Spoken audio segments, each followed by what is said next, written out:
go. Yo, what's going on? What's going on? We're live. Oh, we're live now? Yeah. Okay, cool. No pressure. No. Yeah. Hi, world. It is kind of weird, like, hopping on. The first time I, like, put on headphones, it was, like, even just testing out the soundboard. I wasn't recording anything. I felt like I had to be performative. Because, like, I don't know, just if you're a comic and you're holding a mic, that's just what you do, I guess. I feel like I got to hold it like how I hold it on stage right now, too. Just like I'm praying. Are you a two-hand guy? Yeah, like sometimes, like it seems like I naturally do go into like a two-hand, like kind of like a hunched over. I want to like try to adjust that and feel a little bit more natural or like confident and stuff. Sure. But I also like holding on to the mic stand too. Yeah. And like riding it or like using it as its own prop. Mm-hmm. Like like a couple of like Fridays ago, I went off on a younger man who was standing behind me at the urinal. Oh yeah, I remember that.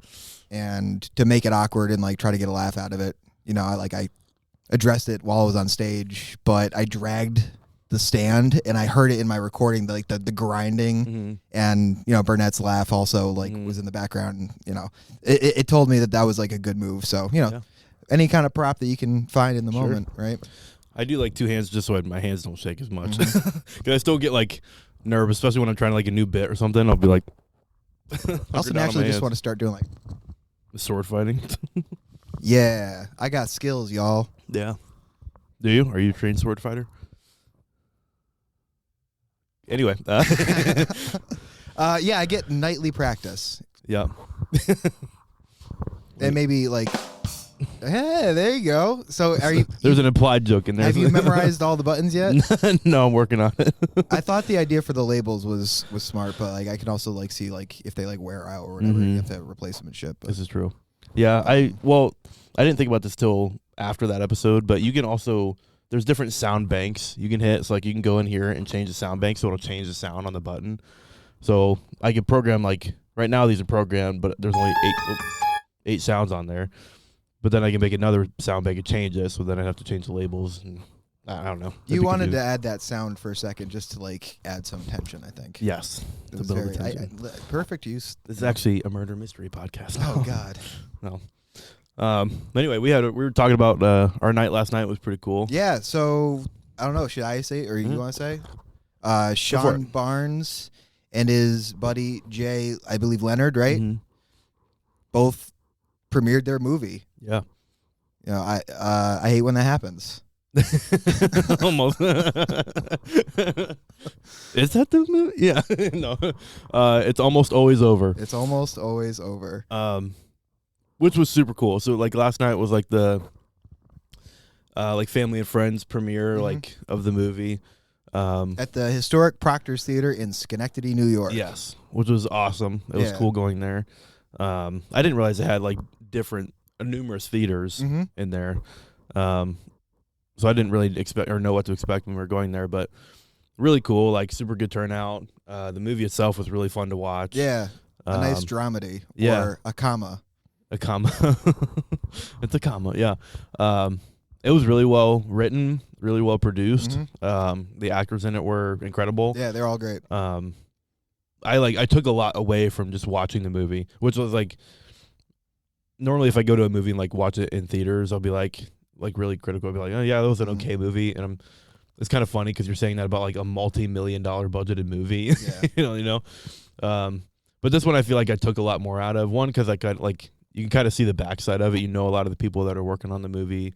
You kind of hear how the progress is, or how their progress is going through it. Yeah. So you kind of get excited for them. And then to see it happen and for it to be that good was like it was really cool. It wasn't something you're like, yeah, that was neat, like cool to go. Yeah, it was like actually like it was really cool. Yeah, there was a good story behind it. Like I actually like empathized a lot with the main character in the sense of like him being a service industry worker and having like drinks all the fucking time. Yeah. You know. And like hooking up in the bathroom with a bartender that you probably shouldn't be like, but you know, it's okay. It's whatever. Yeah. It's the industry. But yeah, it's like, again, very empathetic towards what was going on. So. Yeah, it was really neat. I'm excited to see what they do with it and like what festivals they submit to and all that kind of stuff. But yeah, it was a really cool way to spend the night. And you were in the movie. Briefly. Yeah, dude, you slammed ass. I don't know like how they wrote that in for you, but they had me in mind. I had a dramatic turnaround holding a beer, and it was. like a lot of the local comics were in the movie, and it was cool to see everyone pop up. Even like Will Johnson having that part, being like an awkward delivery guy. And he crushed. He did really good. He did really well. Yeah, and then Kay and Patrick did a good job. Brad was in it. He had Brad, his one scene. Brad Monkel really good. being a creep. He was typecasted for that, dude. That smile was just like a goblin. Yeah, like literally when I think like a goblin smiles, like that's what Brad. Okay, maybe Brad's just a goblin. I don't know. Maybe. That explains the red hair. Love you, Brad. Thanks for doing music with my dad. Yeah, thanks for coming up to do the podcast too. Yeah, that too. That too. Yeah, there's a bunch of people. Jay was in it. Gene, Sean even did like a little cameo in it, which was cool. And then there's quite a few people at the bar scene, like Dee and Alana and all that. It was really fun. Yeah, dude. Super cool. It was so fun to watch that, and just a really good movie. I hadn't seen one that had like that kind of plot line before, so it was just unique. It wasn't like something that's been done before, like overdone. Like it was a really unique thing. Super cool. So yeah, and again, it's relatable too. It's not like it comes out of left field with anything. Right. Yeah, it's like they really. I was telling some of the actors that I talked to last night, like I feel like when you watch a movie, you be like, oh, I can get up there and do that. Like it's not hard. But then you like really. You see kind of the back side of things, and you see how much work it actually takes to put into it, and like things you have to do during filming to make you look more believable on the screen. Yeah, that was really interesting, and they all did a really good job. The lead guy in particular. You were talking to the lead, one of the lead actresses last night for a little bit, right? Yep. And I forget her character name in there. But, oh yeah, me too. I forgot everybody's name, except for Kay's because that was Kat. Right. It's like easy. But yeah, it was super fun. It was really good time. And then there was the after party at the historic Backstage Pub in Schenectady, New York. Yeah. if no one notices, I'm from Schenectady, New York, so I'm just gonna hype it up a little bit because a lot of people like to shit talk it. But it was a fun place to go to. It was like nice and Backstage is cool, man. Yeah, it was really cool. Like I said, they're used to the spillage from Proctor's anything, so always got slammed there. I used to work there, so nice. Were you a bartender? I started as a barback and like server, and I worked my way up to like being like a backup bartender for downstairs and upstairs, and then eventually when the upstairs, the library cocktail lounge was like fully going, I took over bartending once that bartender moved on. Nice. It was a good time. This is how I learned a lot about making cocktails and what whiskeys ruined my life the best. Yeah. What hits the strongest? Yeah. Yeah. That's funny. But oh, nice, dude. That was a really cool place to go afterwards. It's like right down from the theater. Everybody was really nice. It was like intimate, so it was like perfect for a setting like that because you want to talk and kind of rub shoulders with everybody and just say hi. But yeah, it was super fun. I was there for I don't know, like an hour. I don't know why I looked at the clock just now. I was already bored of me, folks. Yeah. Anyway, thanks for coming on, dude. This is it. No. Yeah. No, I already expected that. It's okay. No, I was there for like. Dude, you were like the you were the best dressed person to show up. Came in a suit. Yeah, I wore a suit. I was if I had a tux, I probably would have put it on, but I'm not that fancy. Yeah. Oh wait, you didn't have a tie on, right? No, that was the one piece that was missing. Yeah. Oh, and if you had like one of those Tribbley hats, or a fedora, if you want to be all real fancy. About it. I felt more sophisticated than normal. First of all, I didn't have a tie on because the button on my neck wouldn't close. I was like, fuck, I'm just gonna go open collar and like it'll be good. Yeah, you got that thick jacked man neck. I do. That's why. And break Slim Jims on that thing. Yeah, it's not fat at all. It's all muscle, dude. It's fucking. My double chin is like. Start flexing. Yeah, my double chin's like affecting my. Fuck polos. But no, it was. I was like, I didn't know what to dress as. I was like, it's a movie premiere. Like, I feel like, and it's at a theater, so I always kind of feel like maybe you should be dressier for that. But then I get there, I was like the only one in the suit. I was like, man, I'm a little overdressed for this right now. you're putting out there that you could be next, right? Or like, I'm the next big man. Like, yeah. Maybe it was for It was a marketing move. Cast me for your next. There you go. Yeah, get subconscious. But no, it was really fun. I like events like that. I haven't been able to do something like that in a little while. So yeah, I remember going to a movie premiere at Proctor's years ago for another friend of mine that It was just like a weird mystery suspense thing. It was like super independent. It was like hand cam the whole time. But at some point, there was a scene where guy on guy like relationships were happening, which, you know, I'm cool with. I'm not gay, but like, you know, I'm liberal. I'm into it. And this one super conservative family was not, and they got up and like left. It was like 8 people. They just like walked out, and like our whole group of people were just like looking at it like, oh, okay, this is all this murder's happening, all this like, you know, woman abuse is happening in this movie. But the moment two guys lock lips, that's when you're like, this is too much. Yeah, too much. I don't want this. Yeah, you're okay with the wife abuse and murder. My Christian eyes and brain can't fathom the fact that 2 men can love each other that much. Yeah. But if it's 2 chicks, I'm into it. That's fine. Yeah. It's different. Yeah, exactly. What happens between me and my pastor is our business with God. It's just strictly on the down low. I used to have I was trying to like work out a bit where like something about my pastor, because I used to work with a pastor, and he was a dude that was like he was really nice, but I always felt like I was irritating to the point where he'd want to punch me in the face. And years just like working on bits, and I just like let him go because you know I wasn't doing comedy. Yeah, I was just trying to entertain people at the bar or my friends or whatever. But it's funny, like to imagine a pastor with anger issues and giant hands. Yeah, which is very common, I think. And his shoes matched how rageful he was. No, he was actually like really mean at all. He loved gin. Oh, yeah. Well, there you go. He's not dead. He's just missing. Yeah. Oh. So we put up a poster. I found him last night. Actually, he's okay. There you go. Right. Good. Okay. He found God again. Nice. So what's so your comedy? You've got to be over a year now. I'm now, yeah. Like January 10th was my first time back to do it. Okay. I did it twice in 2024. Okay. Once in like February, and then another time like during the summer. Nice. And I would have tried to keep doing it, but at the time I was driving a car that wasn't doing too well, so I didn't really want to risk it too much. And also, I really wasn't as confident still. Sure. But then once that car shit the bed, and I needed to get the one that I'm driving now, and I was like, you know, the new year started. I was like, you know what, this year I'm gonna try to do it as many times as I can. I'm gonna try to hit 100 minutes by my birthday, which is April 29th. Nice. Write that down, guys. I'll put your address on the bottom. Send presents to. Yeah, send presents to the psych house, psych ward. Anyway. Yeah. But Schenectady County Jail. Can't wait. Already got a spot reserved. But no, fucking yeah. I had a goal to like reach 100 minutes by my birthday, and I reached it. And then I increased the time to 500 minutes by the end of the year. Nice. And I didn't reach that. I was short like 4 minutes, but that was just because like.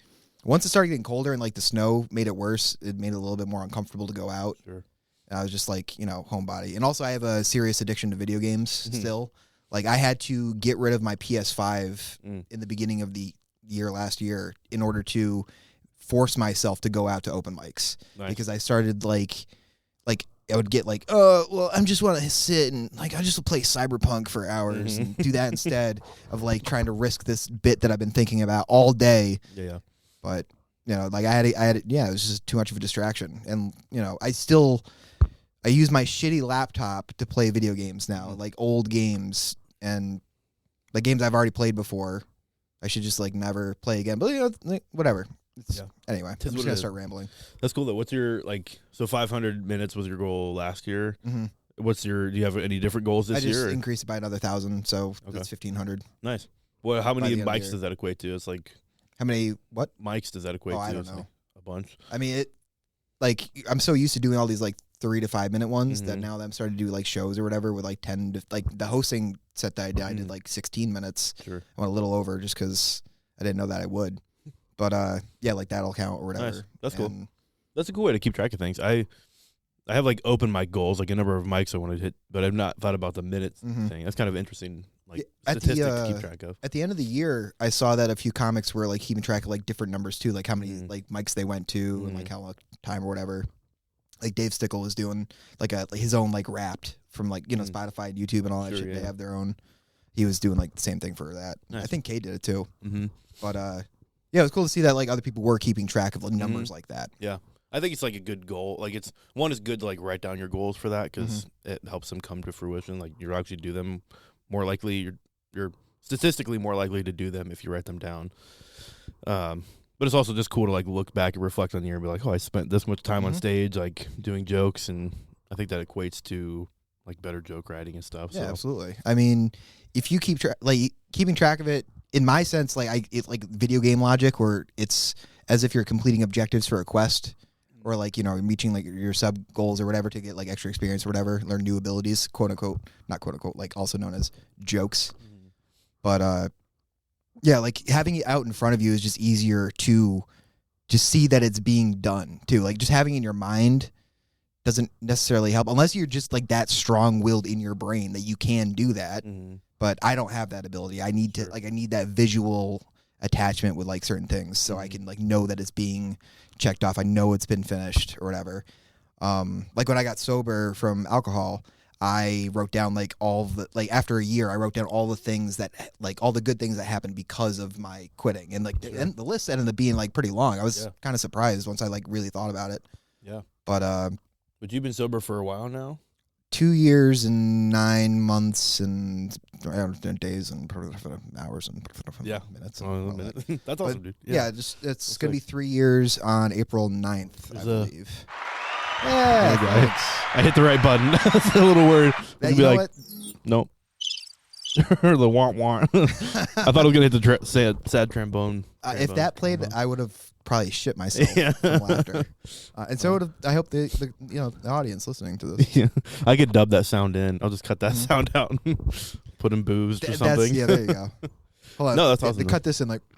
Yeah, that's cool though. Congratulations. Thanks, I'm sure that wasn't easy to do. It actually was a lot easier than I think most alcoholics would want me to say, because a lot of people do suffer from that, and it was.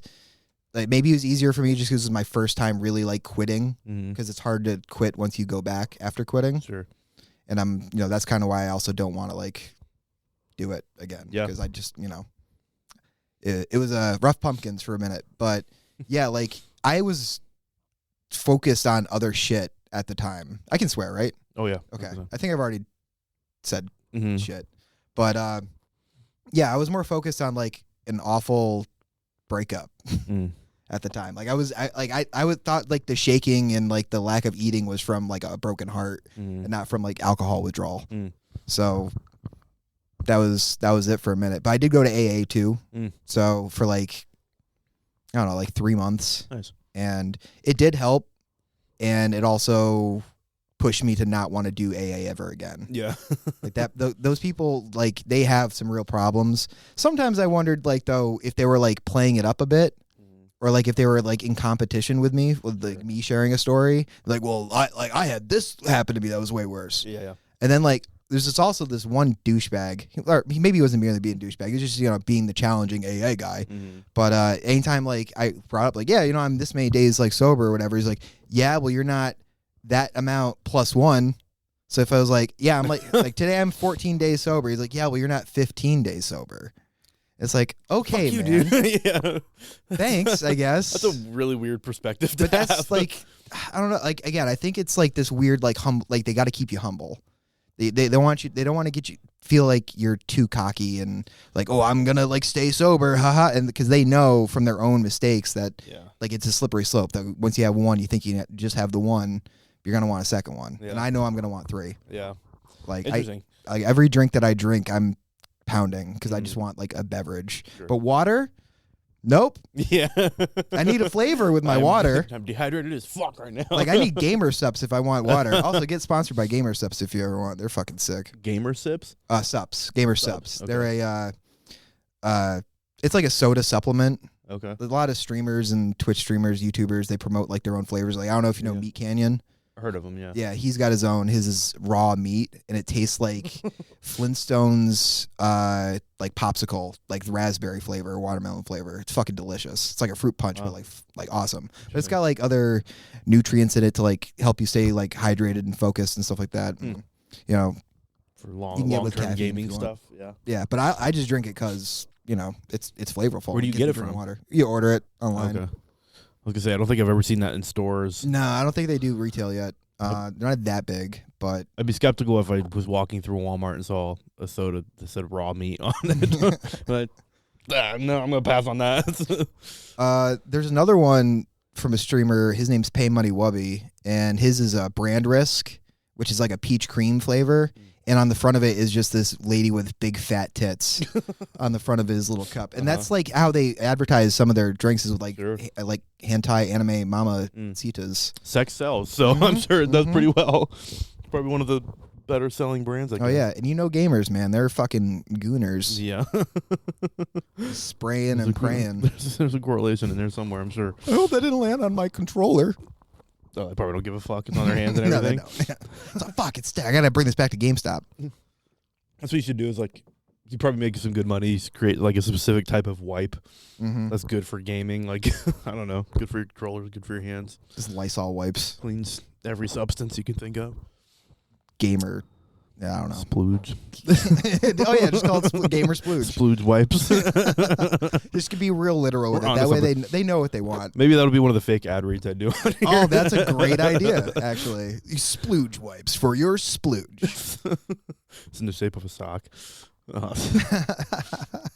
think about it. We'll spitball. Yeah, I was trying to think of another ad read I could do, or shoot today, but You know, how about you do that ad read right now? We'll be right back with you, folks. yeah, I'll just splice it in here. Yeah, that would be interesting. I need to spitball that. I normally like write out a script of like what I want to say, and like I'll write jokes off of that, or like just things that I think are funny. And then if I did that, I'd want to go out and like buy or make a package of them so I could like show what they look like. So maybe the next episode we'll put that in there. I've only listened to your podcast. I haven't seen any of the visual stuff. I see the clips that you'll post on like Instagram and stuff. Yeah, but I've just been a listener because that's what that's all I do at work is just like listen to shit in the background while I'm doing nothing, honestly. Yeah, if I'm in the car, I'm obviously just listening. But like if I'm home, I'll put on podcast here and watch them like on YouTube or whatever, just as like background noise. But I watch a lot of podcasts. This is true. Yeah. I mean, I wasn't like huge into them until COVID, and then just being inside all the time, I was like watching a lot of stuff through YouTube, like visual podcasts, because like just listening to them, I didn't get into just listening to them until like later. They were like I needed that visual component, so like whatever ones that had that. So like Your Mom's House, and I don't know if you ever watch H3 podcast. Now they're a bit not liked anymore for a while. It's just crazy drama. It's shit. It's like snark shit, and I don't follow it anymore because it got too sad. Got too aggressive and stuff. All the goofs and gaffs kind of like went away.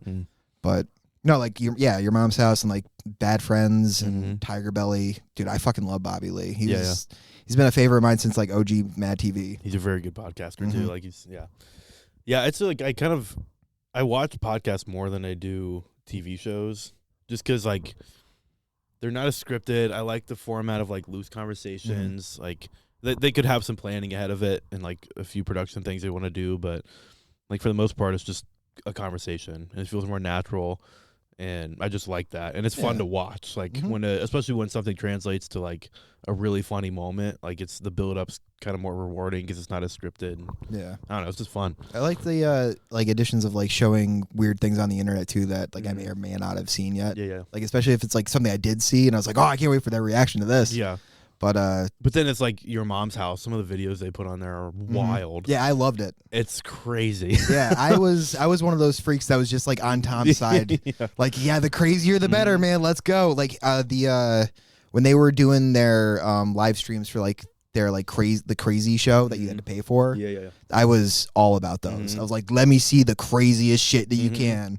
And they find it. I was happy about it. Yeah, I was happy about it. I feel like they become a funnel to like everybody just sends them the craziest shit on the internet. Yeah, dude. Have you like? I mean, so like, how old are you again? 28. 28. So you're about 10 years younger than me. Do you know of Rotten.com? Yes, I've not. Okay. This was like high school. When same. But that was a while ago. Yeah, that's like the kind of like level of shit that they would like throw on there, which is again like I'm already like broken in the brain, so like seeing that was almost like seeing an old friend. Yeah. Is that still a thing? Rotten.com? Yeah. I'm sure. In some Probably. other way or like another, Yeah. I'm sure it's like still a thing. Yeah. I mean, 4chan, it's just like, Mhm. you know, the OG, but. My era was like Pain Olympics was like a big thing back then. Don't look up any of this. It's Do, actually. No, educate yourself. Yeah. Well, I'm saying this to my Good angel, bad angel. Yeah. You're here. We're on either shoulder. Yep, see, black and blue. Like it's, Don't. Especially on an empty stomach or a weak stomach, I should say. But yeah. that was the videos that would go around like high school or even middle school back then was like just people doing like this awful gory stuff to themselves. You're like, what the fuck? How is this like this? How is this how people are just living? Like, it's weird. But I don't know. They're fucking crazy. But then you're like, then I find myself like passing judgment so much, and I'm like, oh, what the fuck? Like, you are curious. Next video, yeah. It's like those people who are into like murder documentaries Mm-hmm. and all that stuff, and like they're just so fascinated with the story of a serial killer and all Yeah, that yeah. stuff, and like the hacking, the details and shit like that. Mhm. They wouldn't do it, but Right. they're fascinated just because like the instinct of wanting to know that that's out there, Yeah. just so you're aware that, Mhm. and so you like you have your own plan in case Yeah. you're ever in that situation. Yeah. But then you get hit by a bus instead, and like Yeah, you spend all this time preparing to get murdered. yeah, exactly, and then, And then so a you just- CDTA bus takes you out. just takes you out. That's funny. It's fucked up though. Yeah. I feel like I have a hard time watching like murder documentaries or like darker theme stuff. Which is interesting for your line of work, or like with your line of Yeah. work, right? Like, Well, yeah, it is because like there is a lot of people in my line of work that really love those movies, a lot, and like that's the only thing they watch. I think for me though, I even talk about this in my like comedy. Like I use humor to cope with seeing those things. So like I don't want my life like to constantly be like work dealing with people's like worst days of their lives and then coming home and watching people's worst days of their lives. You know, I'd rather like watch something funny and like use that as an outlet or like do comedy and stuff. But that's just how my brain works. Some people don't function on that. So yeah, it's almost kind of It is what it like when comedians say they don't want to watch other like stand-up acts. Mhm. Almost like you're kind of like, I just don't want to see like other emergency situations. yeah. We're like, I can see how they could have done this better, or I don't know. I do that. I do watch like real life like Night Watch, like the one that followed like the New Orleans like paramedics and stuff. Okay. I used to watch that all the time, but I also just found that fascinating, so I could like learn how they did things differently or like what their protocols were. But yeah, I don't tend to watch too much of that stuff now. But you are watching comedians? A bunch, yeah, A bunch? Are like newer comedians or like classic ones? all kinds. Like right now, like Mateo Lane's one of my favorite comics. He does a lot on YouTube, so I watch a bunch of his stuff. I think I just relate to his comedy a lot too. And then like podcast wise, I listen to like Caleb Heron. Wow, I'm totally blanking on the other guys. I do listen to the Joe Rogan podcast on the occasion if he has a guest that I know Yeah. and appreciate. And you can separate yourself from the idiocracy, I'm sure. Some of the craziness, yeah. Yeah, I just saw like YouTube promoted a new clip of him and Bert talking about the conspiracy that Helen Keller wasn't really like as deaf and dumb as she said. It's like, who cares, man? It's a bit. who cares what she was? Like, she's gone. It doesn't matter anymore. It has like, literally no effect on my life right now. like, supposedly she was into eugenics for a minute, but without Okay. really knowing what it was. It's like, that's something that could have taken you out, lady. I think you should know what that is. I wonder if she just didn't have it explained well to her. Also, I may have just said something wrong. So if you want to fact check me, that's totally cool. Yeah, just always correct me. I don't know. It's fine. I'll put your I need Instagram to learn handle. new. Yeah, absolutely. Yeah. Whichever one you want to use. I don't know why I'm blanking on the other podcast. There's another one that I listen to frequently. Well, there's one, the Tim Hawkins podcast. He's a Christian comic that he doesn't do podcasting anymore, but he has like a bunch that he put out previously, and he would do or record episodes on his tour bus after shows he did, and he'd have a bunch of other comics on there. Oh, and Nate Land podcast. That was the other one.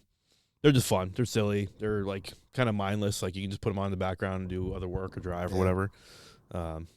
But I enjoy that kind of stuff. So. Yeah, you like the comedy podcasts are always really fun because, like you said, it's just like a bunch of random shit that they're talking about. Yeah. Like again, that's why I really enjoyed Bad Friends. I haven't watched too much of it as much. because I was like every new episode for a while. Mm, But it was also like something that would play like on the background while I was like gaming. So since I like quit that, sure. it's like I don't do it anymore. Yeah. So and it's kind of hard to write when I'm having something in the background. Yeah. Because I don't mind music or like just background noise in general. Like if I'm at the cafe and like it's just a bunch of people talking, it's all droning into like not droning, but it's all combining into like one sound for the most part. So it's like not as distracting. But like if it's a conversation between two people, then like where my brain's like, you should listen to this, but, write this too. It's So I get that same way. I find myself being really productive if I go to a coffee shop and just sit and work because I enjoy the atmosphere. Like it's nice for working. Like they normally have like good like tables or desks or something you can sit at. Plenty of outlets is important, and then I enjoy coffee. Free Wi-Fi. Yes. Hopefully. Yeah, and like I tend to do really well in that setting as compared to like if I sit here in the silence and try to answer emails or write or something, I am dog shit at it. Yeah. I'm not nearly as productive, and I think it's just because I'm like so distracted by all the other things I could be doing. Like, oh, I got to clean this. I need to run this errand. Like, I need to do my laundry or whatever. As compared, I don't have those worries at the other place. But there's like other things that I'm sure you can sit down and just do for hours, no problem, right? Yeah. Like for me, it was it is gaming. Sure. Like I could sit down and like for 10 hours, I'll get up to do what I have to do to like be a human, like the human processes of like eating and shitting. But like after that, I'm just like back in. I'm like in this position for hours. Yeah. I try to do that for 30 minutes with writing a bit. Yeah. It's like torture. It's tough. Yeah. Like shoot myself in the face. I was never a big gamer. I Good. like, yeah. Well, I like. Part of me is like, I feel like I missed out because every time I hear people talk about games, or like they'll talk about games they grew up on, I'm like, yeah, I can't relate to that. They at are all. addicted to the nostalgia of how they felt about the situation, right? Not necessarily the game itself, probably. Because like if they go back to play that game now, they're gonna be like, "What the fuck? I don't remember it being so shitty." Yeah, his graphics. Like, I can't jump as well. There's no autosave. Like, what the fuck? Yeah. PS2 Midnight Club is different now than it was like 10 years ago, or 20 years ago. But they are also like doing remasters and like remaking games too that like people want or whatever, and which is cool too. But again, like a lot of people will build up an idea. Like GTA 5 is gonna GTA 6. Sorry. 6. Sorry, fandom. That's gonna be a historic drop. But I already know that people are probably hyping it up in their heads way too much to the point where like when they finally play it, they're gonna be like, "Oh, it's like too stiff." Yeah. Like, oh, the multiplayer sucks, or I'm playing as a woman. Oh. Yeah, but that's probably how they felt about GTA 5 when it first came out, and then they made all these mods and like updates and stuff, and now it's like amazing. And now GTA 6 is gonna be the same way. Yeah. That's actually something I did watch a lot of was like Jeff Favignano. Oh, the GTA 5 multiplayer like bits and all that stuff. That shit is funny. It's so funny. They did a series for a while called 5PD. Okay. Where it was like they just played as cops and like one criminal, and it would basically just be like car pursuits in these different vehicles that were insane. But it was so funny to watch. Like it was just so entertaining, and I would watch that for hours on end. That'd be my version of gaming. I wouldn't game myself, but I would watch people play. Yeah, I mean, it's kind of like sports, right? Like, well, that's been the argument for years. Is like you wouldn't play sports, but you enjoy it. Like you wouldn't play video games, but you enjoy watching it or whatever. Yeah. But I mean, like YouTube short. I'm a YouTube slut, so like YouTube Shorts like pops up a lot of like gamer clips for me, and like that, like what you were just explaining is like a lot of stuff that I've seen in the past. Yeah. But I'd get sucked into like the Instagram Reels, YouTube Shorts, TikTok. Try not to, right? Be careful. But yeah, YouTube's smart in that when you open the app on your phone now, at least for me, it just pulls right up to Reels. Yeah. And you have like it kind of you have to like swipe out of Reels in order to go into the YouTube app. So they're very smart in doing that because you'll suck in like 30 minutes into Reels. Is it smart or is it diabolical? Both and.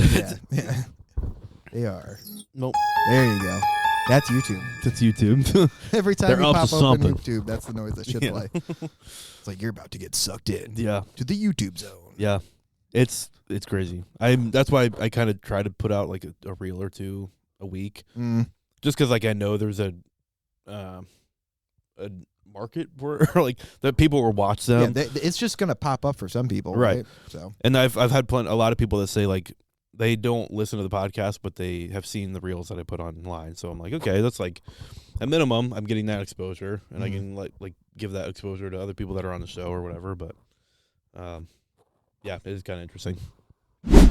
Well, the day has come. I'm finally starting to lose my hairline, and to be honest, I'm kind of embarrassed to talk about it. I mean, why do you think I'm wearing this hat? To cover up this big-ass forehead I got. But now I don't have to worry about that anymore, because I'm proud to introduce to you a new revolutionary product that will change your life and hairline for forever. From the makers of Chia Pet, I bring to you Ha Ha Ha Hairline. All you have to do is apply Ha Ha Ha Hairline's mix of terracotta clay, seeds, and some other shit to your forehead. Water yourself daily, give yourself plenty of sunshine, and within a few weeks, you'll start to see that new hairline sprouting through. Ha Ha Ha Hairline might cause severe burns, temporary blindness, and permanent hearing loss if not applied properly. Ha Ha Ha Hairline is not approved by the FDA and only works if your hair is green. Please do not consult your doctor before its use, because they cannot ethically recommend this product. Ha Ha Ha Hairline, for when it can't get any worse.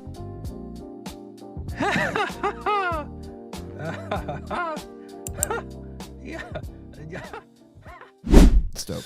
All right, so outside of comedy, tell us about Joel Dorian. Well, Joel Dorian. Dorian is my middle name. I don't go by my last name. Oh, really? On stage. Okay. I've thought about it. I've done it like a couple times just to see like how it sounds when people say it. Mm-hmm. There's already, I guess, a comic that has Broussard as their like last name, but it's spelled differently. Mm-hmm. I've heard you say Broussard before. I've just always, I don't know why. I just think Dorian. Well, that's I always use that one. That's why. Okay. You always hear it. Yeah. But yeah, I remember the first time I did stand up, I did J Dorian because that's my pen name for my books. And when I found out Jay Connolly does J dot, I was like, can't do that. Yeah. Or at least I don't want to do that if he's already doing it, kind of thing.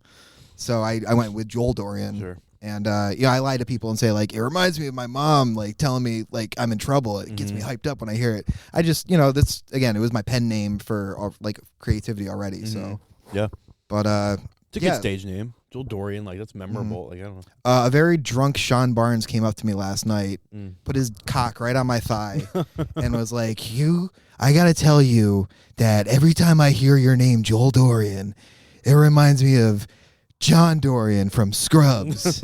And I'm like, yeah, me too, man. Cool, yeah, thanks. Your dick feels real nice on my thigh. He's like, I know. I love you, Shawnee. He was having a good night last night. He was having a great time, dude. He deserves all the praise and like all the fun because like they put in a lot of work and he's putting a lot of work in for comedy too. So yeah, he's hustling right now. I got to applaud him for that. We were talking about that to the production assistant that was there. We were like because he's like going out of the city a lot to do shows. He hits a bunch of open mics. He's on shows almost every weekend. On top of doing the movie and working full time and having a wife and kid. Like it's wife and kid. Yeah, he has a kid. I think so. Sean Barnes has a child. I think so. I thought they had a dog. Right. No. Okay. Maybe I don't know. Do they keep their child in a cage? It's doing just fine. Maybe they're be down. They're dog parents. So they're like, come to daddy. And so hey Sean, do you have a kid? Yeah, we used to call him an ass. He's probably hungover as fuck right now. Yeah, maybe. Who knows? You get some McDonald's. Yeah. I did do that last night. Did you? We talked about getting McDonald's. I make grilled cheeses at home. That's all I ended up doing. That would hit. I had like an hour drive back, and I was like, I need to get food in my stomach right now. Absolutely. Ate a lot of food, but okay. So you mentioned the books. I tried to distract and like put it on. No. I wanted to ask about the books because I knew we've talked about you writing briefly before, but what's the process for that? How many books do you have out? So it all started. Like the process of like even writing or trying to like put anything together with me. This is gonna sound really gay. I wanted to start posting poetry on social media, like through like Insta poetry, so Instagram. Gay? Okay. Yeah, dude. It seems so easy. Sure. Like just read. Like I would see like these like just shitty little like few line poems and being like, oh wow, I could do that, but like more creative and just get really abstract with it. Sure. And I did awful. Like the most of the times, like any of the pieces that I would post would get like 10 to less likes in the beginning at least, and then you get your friends that are like followers. I started being more open about my writing and stuff like that, and it got a little bit better as the more like I did like this stuff. And after a while, like I had enough pieces where I compiled into like a collection of poetry. Nice. And I released my first collection titled Froth, like the froth at the top of a beer. And that was revolving around like my time in the nightlife and, you know, working in the industry as well as like, you know, the after hours in the industry and stuff like that. So a lot of like sex, drugs, and rock and roll and booze. Yeah. When did that come out? That was 2021, if not 2022. Okay. I'm going to be a little rough on remembering dates. But that first collection, and I did another collection that was more focused on life and death, and that is titled We, the Frail Collectors. I don't know, man. I just sucked at coming up with titles. I hate everything that I do. Like, honestly, I'm one of those like creators that's like, even though I'm like proud that I did it, I fucking hate it. Like all my jokes that you guys laugh at, I hate everything that I do. But anyway, I guess that's like the soul of a creative, right? Like you're always gonna just like shit on yourself, yes, right? Because it's not good enough. I felt that way. Anything I've had to come up with a title for has always been like based off the suggestion of other people. Because I'll think of titles of like, oh, I could name my podcast this. And then I'm like, no, that's dog shit. Why would I do that? Like, I get in my head about it. But this is like, what's going on is like a phrase that me and my friends say all the time, that one of my friends, Logan, and his cousins say to each other all the time. And I just like the sound of it. So I was like, what's going on podcast? It's cool. Yeah. But anyway, sorry, go ahead. No, it's fine. So you released a second poetry book. I did that, and then I did a third poetry book, which is just like a combination of like the two and like whatever. And that one was called... I was using a hashtag for a while. That was like my own hashtag attached with all my poems, which was everyone wanted love poems, because that's what it seemed like everybody wanted on Instagram, was just like shit to reflect how they felt about the forlorn feeling or whatever. Yeah. I'm so stupid words. Anyway, and I did that, and that was the last collection of poetry I did. And then I released a novel, which was my first novel. It's an epic novel. Epic in the sense it's huge, over 600 pages, and it's a fantasy fiction. It starts as a fantasy fiction that turns into like a post-apocalyptic. Sure. Young warrior wakes up without memory of who he is, but he knows he has to like go find somebody that he's attracted to, and in the process of this, he's meeting people on his adventure. It stems from all of these elements of different video games that I played, like Final Fantasy and other fantasy types games or whatever that anyone can probably think of. And then as this journey progresses, that character is no longer as important because there's a new perspective that's in this post-apocalyptic, and the two are linked through. I don't know. Like, I hate summarizing. Yeah, I hate having to summarize my own story because like I feel like I'm going to spoil it. You know what you should if do? I want people to read it. Go buy the book. Yeah, it's titled Lucid, and I'm wearing the merch right now for it. Okay, I was wondering what that sweatshirt was from. Yeah, I made my own hoodies and shirts for people who wanted it. So the picture is an abstract that I did during COVID. It was my first ever like abstract of like painting, and I was like, oh, I'm going to use this as like my book cover. Sure. So that's what that is. Yeah. Where can they get the book? Amazon. Okay. Technically, because I did it through Kindle Direct Publishing. They make it super easy to like do it, but you have to do all the work of like formatting it and like knowing like what your dimensions are and margins and shit like that. That was going to be my question. Like, what was the process of getting it like hard? Yeah, real difficult. It's just really irritating and annoying to do. Like, I understand why people get like their own editors and shit like that. So because these people are focused on like making sure it's lined up where it should be. Sure. Again, the lines between the text and stuff like that are right. The gutter, the space between like the center of the book and like where the paragraph is, and also like on the outside of the book, making sure those are in the right spaces and stuff like that. So. And then the dimensions of the book itself, like how big do you want it? Like the first publication ever of Lucid looks like an old Windows 95 video game guide for like a classic RPG game. It's so fucking huge. And when I dropped it, when I released it, my mom was like one of the first people to buy it because she supports everything that I do, even my drug use, which is crazy. But no, she bought the book, and the first thing that she said, she's like, yeah, it's so big, I can use it as a door prop. What the hell, Mom? Not the point. Thanks, Mom. That's funny. But no, I mean, she's right though. It's heavy, and you could kill somebody with it probably. If like, you're ever like out with that first copy, just like bash them on the head or whatever. Yeah. But I felt really bad about that, so I ended up like reformatting it for like another version of it, and I made it smaller, a little bit more doable. But like, I have to go back through and reread it again and fix stuff that I may have missed in the first like few times of it. Because like the more that you do this, the more you learn about what a book and what writing should look like. Like the format. Like I could write and like be expressive in my own way and show how creative I am or whatever with those. But like if it doesn't read well, then it's going to be awkward for the person who's actually reading it. Sure. That's why they say like when you're reading something, even like when we're writing something, even when we're writing our jokes, we should read it out loud to ourselves so we know how it sounds. Right. That way we can figure out where the words need to go or whatever. Absolutely. But you have to do the same thing with Lucid. And then I released another novel, which is way shorter. It's like 250 pages.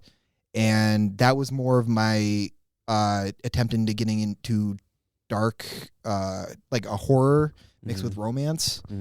And I definitely suck at writing romance, but I have the horror element down because I really like how this turned in, like how it turned out. It's like like this tender is based like loosely on my time in the service industry. Yeah, I love that time, but like I needed something to be inspired by. Like that worked perfectly for this plot where an alcoholic meets a woman who ends up being a vigilante serial killer who's also a cannibal.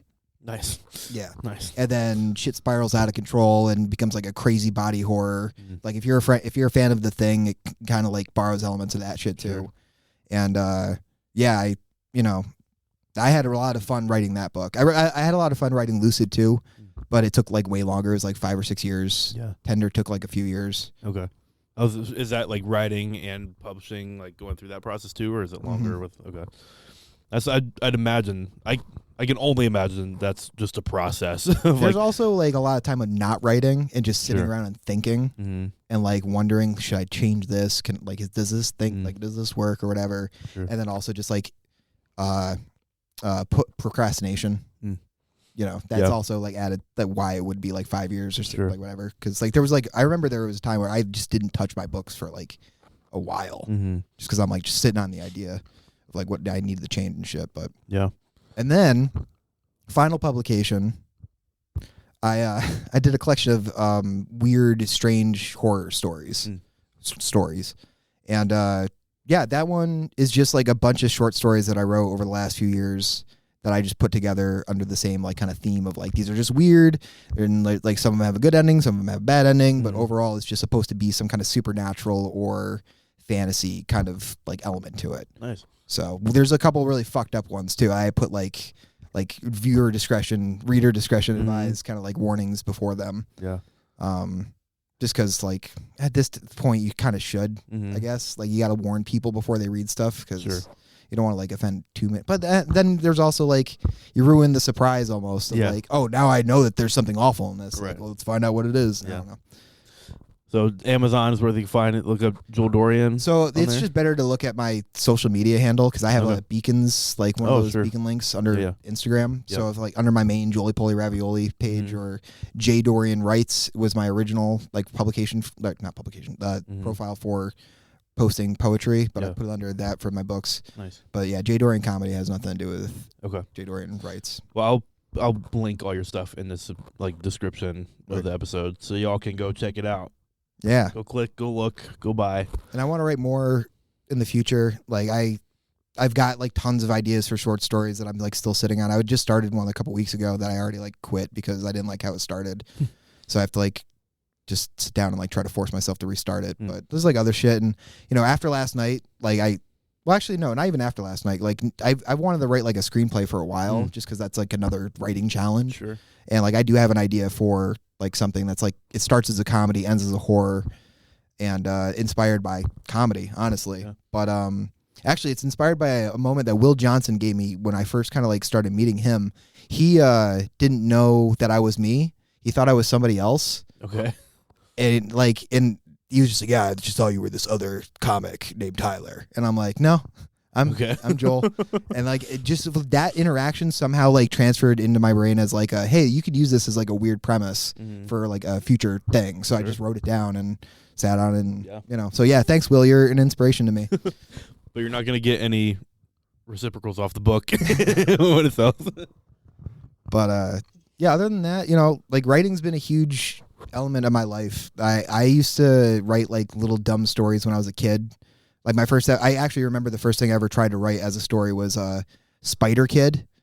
Spider-Man, but Mhm. like as a child, Sure. like a kid version of all the other characters, and I got like a page and a half in Nice. before I was like, this is fucking stupid. I was Do you- like 7. Do you handwrite all your stuff? I try to handwrite all of my jokes right now, but everything else I just either do through my phone, through like Word or whatever, or like on my computer on Yeah. Word. Yep. Yeah, a lot of my joke writing, I will record the thoughts through a notes app on my phone, and then go back and handwrite it out Mhm. if I want to like rewrite or work it or whatever, get a Yeah. little bit more specific about stuff, and then just kind of like go back and forth with that. Mhm. Like when I was preparing for the last show I did, the Cracked Up Comedy Showcase, which was hosted at historic Van Dyke Music Club in Schenectady. Nope. Yes. There you go. Yeah.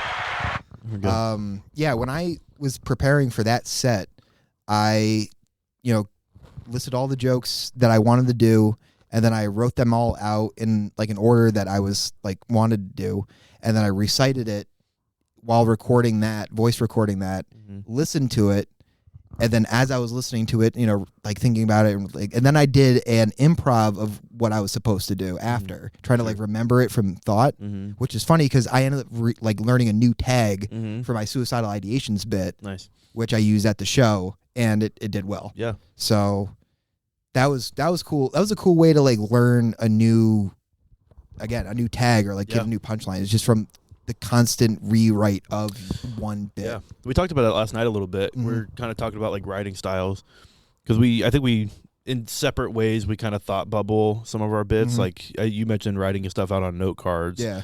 I did that today. Did you? Yeah, it took a while. I do that on like I'll write like a premise in the center of a page and then like thought bubble off of Mhm. that and then kind of organize from there. But I think that's really good to do, and like improvise off of it and run it like a bunch of different ways and methods Mhm. because you get different tags and different perspectives, and like as a communicator, it helps you learn how to be clear and presenting it to an audience that's not heard it before or Mhm. doesn't know that premise. So that is a really smart thing to do, and it makes you a really good writer. So Flow of conscious writing too. Have you like done any of that?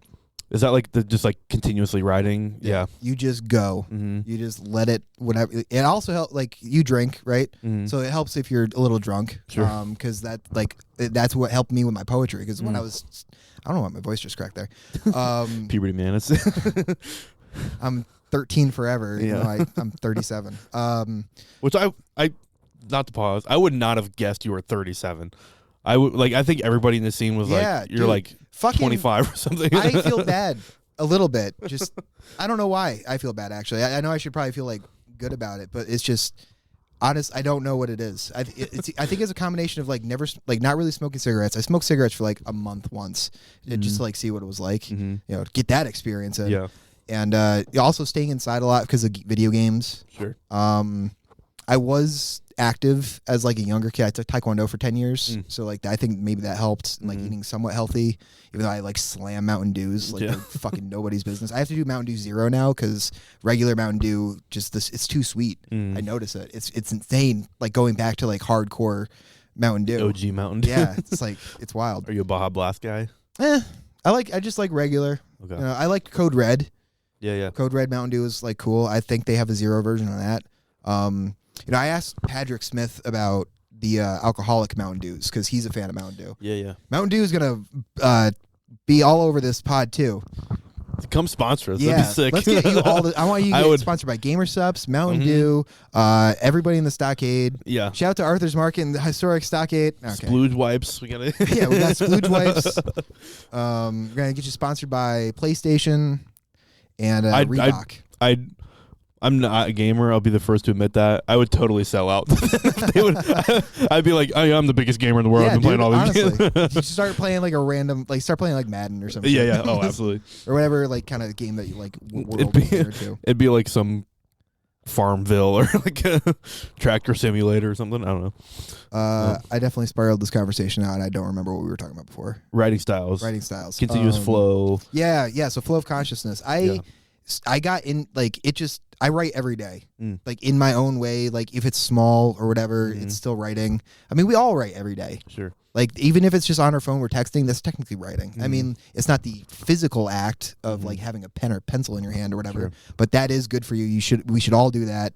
Don't ever let that art go. Because it does work the brain. Like, Yeah. it really, like, you will remember stuff more easily if you write it down over and over and over again. Sure. Again, I'm not the science guy. I'm not like a physiology person, if that's even the right word. It Yeah. works. Yeah, I was kind of exposed to that idea in 11th grade, 12th grade. We did like they offered a creative writing class, and it was one of my teachers, Miss Shelley Geyer. If you listen, I appreciated this Oh, class. he listens. She, She listens. I don't know, but Oh, no. it's whatever you want to do. We talked about that. Like we would do just different writing exercises, and that like Mhm. kind of continuous flow of writing was one of them. To where we'd sit down and she'd be like, okay, you have 15 minutes. I don't want to see you put your pencil down. Like, Yeah. you're just going to keep writing. Even if you have to repeat ideas or whatever, write something differently, like, do it, and we'll see what you come up with. And that was a really good exercise to do. Like, it was almost like improv writing. Yeah. Like, because you're, like, on the flow thinking, and, I would do, yeah, it was really cool. like, time blocking, not like you're stopping time, but like blocking it in within a certain restricted time. So 25 minutes or 15 minutes. Sure. Give yourself that specific amount of time, especially with like a timer. Mm-hmm. They also call it the Pomodoro method, where if you get like a little Pomodoro tomato timer, like a cooking timer, set it for 25 minutes, you hear the ticking in the background, and that kind of like entices you, like, time is is being burnt right now because you hear it. Yeah. So, I mean, you can do that with music, I guess, too. Sure. Because you know how long a track is or how long an album is or whatever. Probably saves you from being distracted, too, like, if you have that constantly. Yeah. That'd help with my brain, so I'm not focusing on other things. But Gary Goldman, who's a great comic, he is about time blocking with his, like, writing as well. It's like you just do it for 15 minutes, set that goal for 15 minutes, and then as soon as you hit the timer, by that point, you should want to keep going. Sure. So, keep going. Yeah. I'm gonna have to try that. That sounds maybe like specifically with a timer, or like get an app on my phone or something.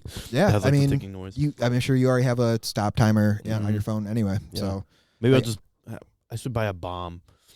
That'd be good. The one that ticks. Yeah? Like, You want a bomb? Block of you TNT can buy a bomb. ticking down 25 minutes. I got that much time to write. Hey, I only kind of know this guy.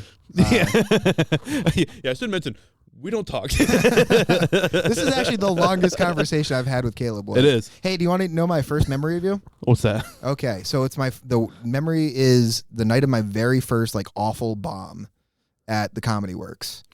You and some friends were in the front row, and I did a bit that I thought was going to be fucking hilarious, obviously. And I tested it out on a friend of mine like earlier in the day, and she was just like, "Oh, you're so funny."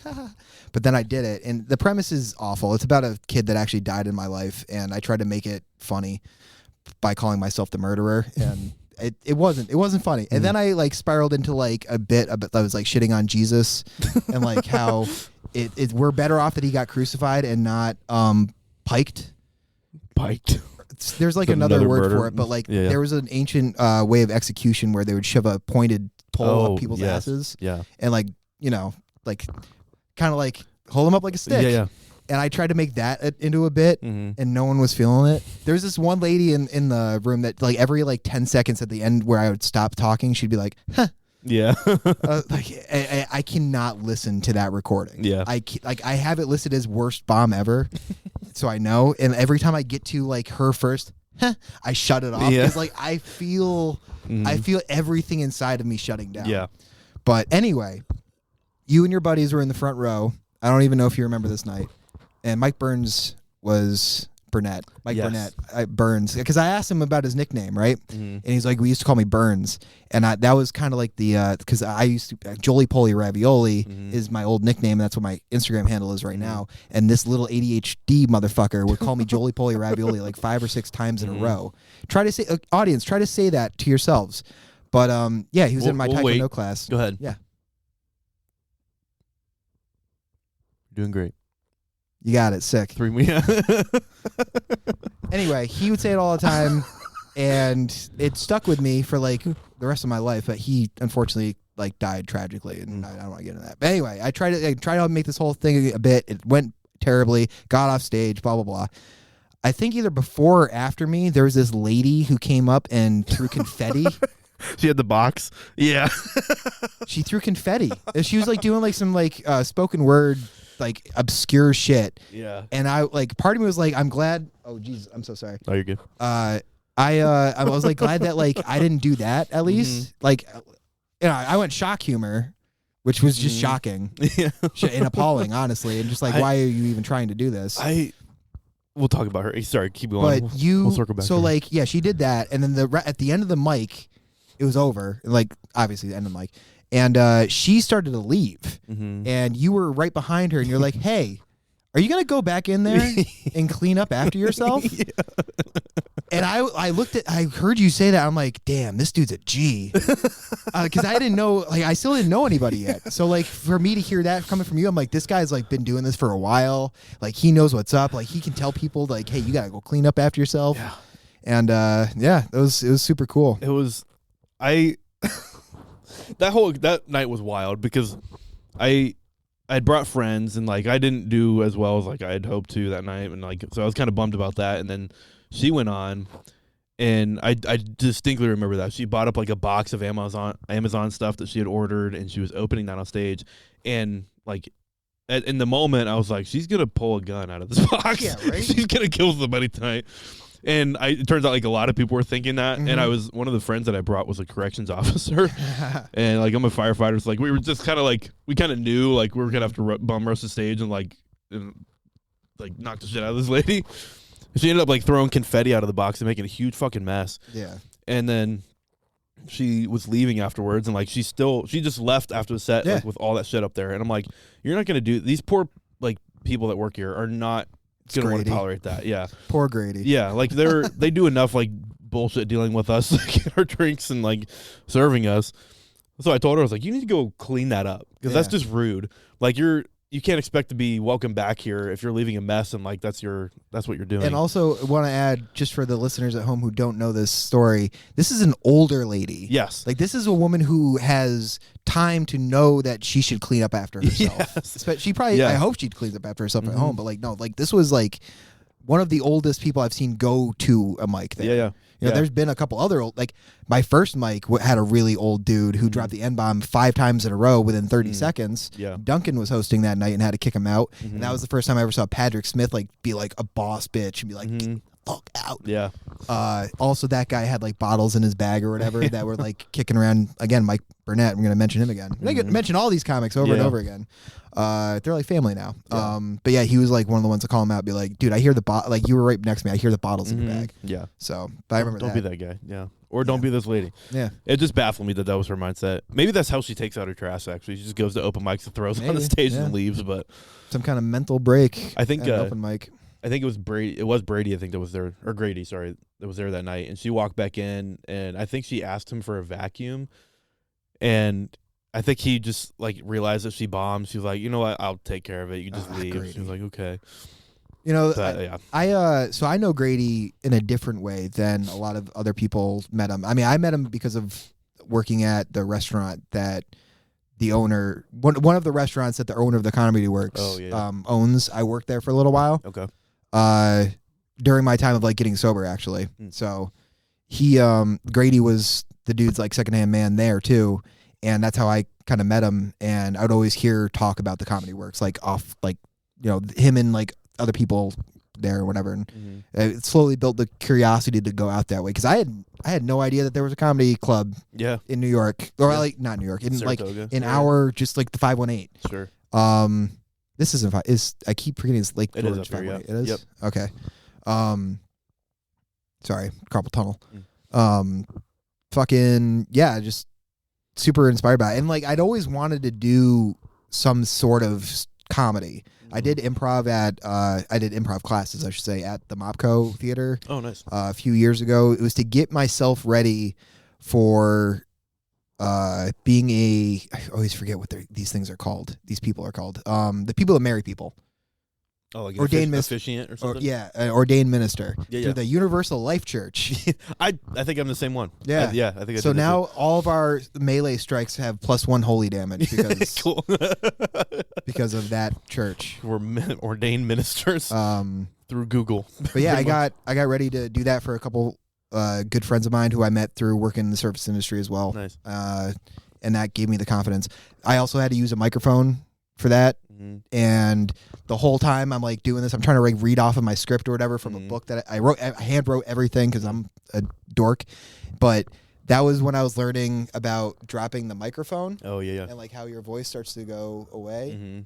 As you can tell right now, listeners, that's what I was doing. Visuals, you just think I'm jerking myself off. But yeah, like that was really like the first time I'd had a microphone in my hand in front of a crowd, and I was getting laughs then too. Yeah, just for like little shit that I was writing, like for their thing. But yeah, it was a beautiful wedding. They did a great job. Super hot in August, but it was awesome. Yeah. And then also AA was also a little bit of a push for me to do comedy because although they were being annoying, I was getting laughs there too. Sure. Like just little quips, like when we'd have to read from the big blue book and there was like a moment like everyone's like going around like reading a passage or whatever.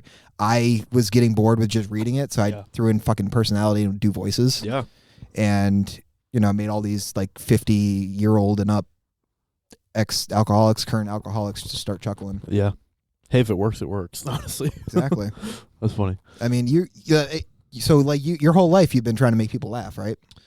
I think so. Yeah. I was like, you think so? Yeah. Well, the answer is yes. Yes. I through one mean or the other. Like I always really enjoyed comedy growing up. Like I just always was fascinated by it. I started off like watching like a bunch of ventriloquist because I thought that was cool. Like the mindset behind it was cool. Like writing a conversation with just yourself and like switching back and forth between the characters and the talent to do it was neat. But there's a lot of comics that I watched that would do that, and then. I don't know, just a lot of my memories were about like comedy growing up. So like I remember like watching comedy with family and like having really good laughs there, watching funny movies and just laughing together as family. Or like going to see a production that was funny, or like I'd be in theater or like I did theater as a kid. So I remember like getting laughs during like a show. Yeah. And like the rush you're like, of getting that. Yeah. Keep going. Just snorting up their laughter. Good stuff, man. It was truly one of the biggest laughs I ever got. I remember, oh shoot. Now I'm going to blank on it was a play that we did, and I'm hoping the name will come to me, but there was a scene at the end where I was like the lead guy role, and my love interest in the play at the end is like she's like an interior decorator, and I did something to piss her off, and she came in and like decorated my apartment awfully. And there was this one prop that they had put that was like a dog. It was like a lawn ornament thing, but it was like a dog, and its head was on like this little spring. I didn't really realize that at first, but like I like walked up to it and made some comment about like how awful my apartment looked, and I like flicked its head, and it just started like wiggling like really atrociously. Which like doesn't sound that funny, but in the moment, like with the script, like the lines that were just said, like it was hilarious. Like the crowd just lost it. Hell yeah! And I was like, oh, I know what I want to do with my life. Like, right? I just love this feeling so much. Like it's rewarding. Yeah. But I remember shit like that. So yeah, the comedy has always been kind of my thing. And then my parents will tell you that like I was always trying to crack jokes or always being a little obnoxious. My parents will say the same thing. Yeah. Is what it is. Yeah. I don't know a comic that didn't have that. Do you think upbringing. like earlier, or like what was in what you can remember in your early childhood that might have like affected you wanting to like do comedy, like seeing? Because like for me, it's Jim Carrey in Living Color, and again I mentioned Mad TV earlier, like watching that. Yep. Like, I wasn't really huge into Saturday Night Live until later, but. Yeah, like comedians and stand up and stuff like that. My parents introduced me to like at an early age too. Like the first show I did at Backstage Pub, I mentioned that my dad introduced me to Sam Kinison, and my mom introduced me to Eddie Izzard. And based on my comedy style, you could tell which one won over. Yeah, Sam Kinison. Yeah, although I do love Eddie. She's a queen now. Yeah. But. Yeah, throughout the years, like, you pick up whatever that you're actually interested in. Like, one of my main inspirations, one of like the one comics I've always liked on my own discovery is I don't know if you know him, Christopher Titus. No, He used to have a show on Fox that was titled Titus, and it's like loosely based on his life, being just from a dysfunctional family, alcoholic father, and Google him. just like crazy situations. But his stand-up comedy special, Norman Rockwell is Bleeding, is pretty much my favorite stand-up comedy special, just because of how like real it is and how well he performs the story he's telling. No, I don't think I've seen him before. Yeah, dude he just released a new special on YouTube. I already forgot the name of. Also, Kevin Nealon just dropped a new special too. That one's called Loose in the Pants. I only know that name because I just watched it the other day. Yeah. So but no, Christopher Titus's new special was like a week or two ago and I already forgot it. But that one was a really good one too. Sure. A lot of like new dark stories from his childhood. So it's kind of like it was like almost like a reintroduction to Norman Rockwell's Bleeding special, but now a newer, like more time has gone. He's gotten better. Sure. And so he's been one of my favorites. And a lot of other big names like Tom Segura, he was a huge inspiration. Mark Norman. Yeah. I like Chris DiStefano a lot. Like a lot of high energy guys I'm into. Sure. I don't know if that transfers. I think so. Yeah. To a certain degree. But you're like, I can see the correlation, but you're also your unique style off of them. Like I can see similarities, but I think that's with everybody. Everybody has like, because I really like Brian Regan, and I wouldn't say I'm like a Brian Regan type comic, but I really enjoy that sense of humor and like stuff that he does. But I grew up like I remember Tim Hawkins, this guy that like the podcast I listened to earlier. Like he's a clean comic, but he's incredibly funny. And there was one of his specials on DVD was in our youth group like room at church, and I remember watching that and thinking it was really funny. So I just remember that, but I don't remember if that was like the kickoff of me like going into comedy or not. But yeah, it was kind of like a lot of the Christian realm comics is who I started off watching, and then got into people like Brian Regan and Chris DiStefano's really funny. Just all these people that I watch now. So, what's her name? She started off as like a Christian comic, and then Taylor Thomason. Yeah. Which was her. She's got an interesting background story. Like backgrounds. I don't know why I say background story. It's so stupid. Just say background. Interesting story. Or story. Yeah. Exactly. I gotta add both just so I'm double right. You got an interesting back. I'm just story. wrong. Story. But I actually remember her episode on Your Mom's House. I think it was like her first time on there, and she just did not vibe at all. With really? Tom and Christina. Like she just seemed super like not like it. That's what it felt like, at least like the interact. Or maybe she's just like that. Like when it's more of like a professional conversation. Like on stage, she's hilarious. But yeah, I don't know. I don't really listen to any other stuff that she's done though, other than just like stand up. But yeah, she's again similar background where it was like a church competition for stand up, right? Probably. Yeah. Do you watch Schultz at all? Andrew Schultz? Not anymore. No. He's the one that's got like the Hitler haircut, right? He's the Flagrant podcast. Am I forgetting which one Andrew Schultz is? I don't know what his podcast is, to be honest. He's got the mustache. He's from New York. Yes. He does a lot. When he was doing the crowd work bits, like during COVID, that's when I liked him. But then he's gotten like a little weird in the sense of like, I don't know.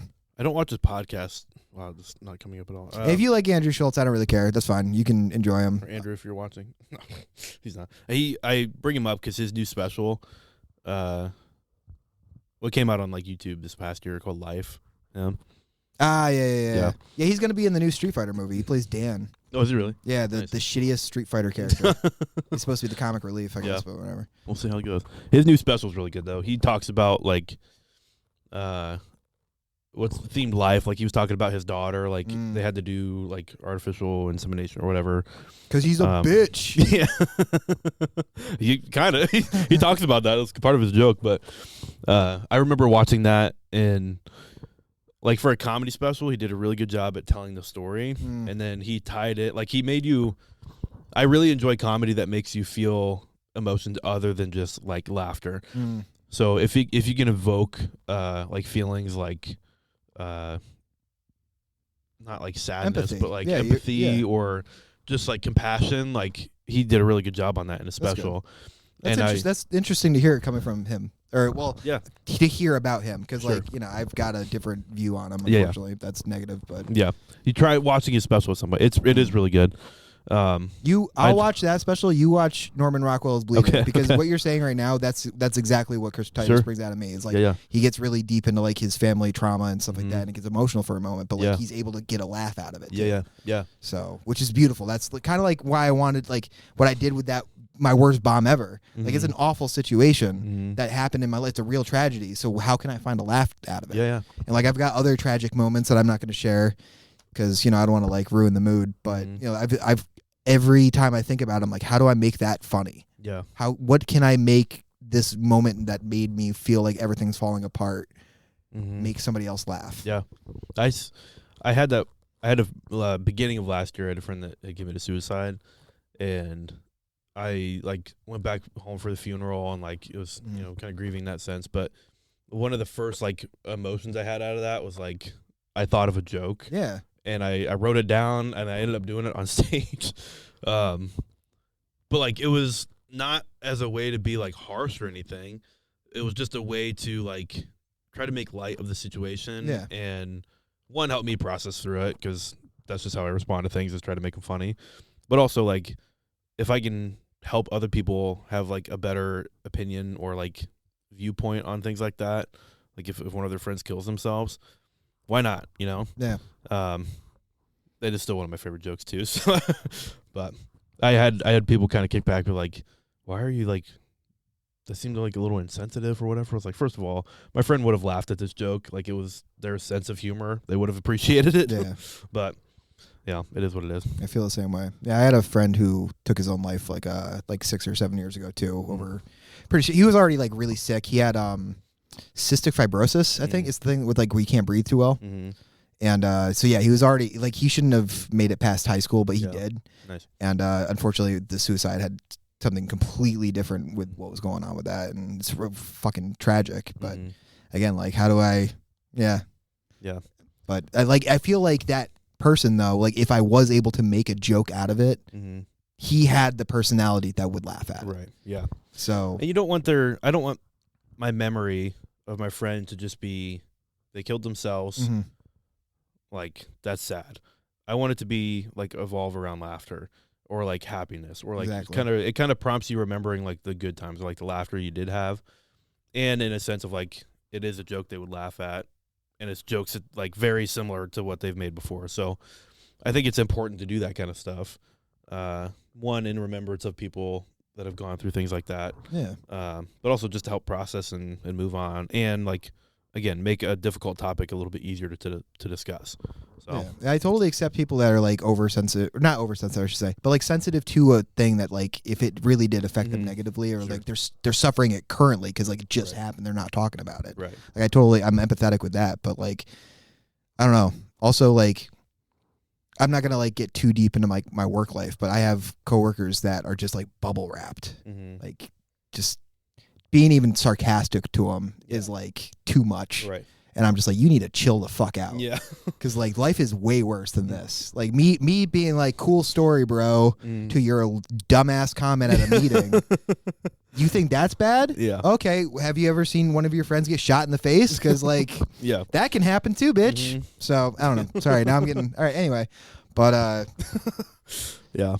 Like it's I know I just said I'm empathetic to like people being sensitive, and then I just was like, fuck you for being for being sensitive. sad about being sensitive. I don't know. I think I'm bipolar. I don't know. It's just, I'm one of those fucked up things. I've never been tested for really anything. I get it. No, I get what you're saying though. There's a place for empathy, and then there's a place for like moving on, and and I feel like because I am empathetic, I know I'm not like a true psychopath. Yes. Like I might be a sociopath, but I'm not. At least I'm not a psychopath. Yes. You're messed up here, but at least you feel bad for people. I do cry. I do cry about things. That's right. You know. Which is good. That's good. I almost cried like 5 minutes ago. No, I'm just kidding. Yeah. If you need to cry, go for it. I got tissues. we'll get through it. That'll boost the views on here. I haven't had anybody cry on here yet, but maybe that'll try to well something up for you. Yeah. That'll be the only video we post about it. Is just weeping, and that'll draw people in, I'm sure. Oh God! Why did I come here? So much confetti. Yeah. That bitch. I've not seen her come back. No, thank God. I think that was a deterrence. She reminded me. I don't know if you've ever watched Twin Peaks, Mm-mm. but the log lady. If anybody remembers the log lady from Twin Peaks that also went to Comedy Works that night, maybe you'll think that she was also that person. It's probably just going to be Patrick, but That was wild. yeah. Oh, I'm sorry. I'm boring you. My bad. That coffee's not doing anything, I guess. It's not. But you're an overnighter too, right? Yeah. Did you just do that? Well, no, you were at fucking the premiere last night. I was up late. Slept in a lot today. I'm also home, so I just feel like naturally more relaxed here. Yeah. I've had to like get ready to leave to go anywhere, so I don't feel like I need to feel turn on fully. Yeah, and I'm a psychopath with caffeine. So what I just said a little while ago, I haven't really been tested for anything.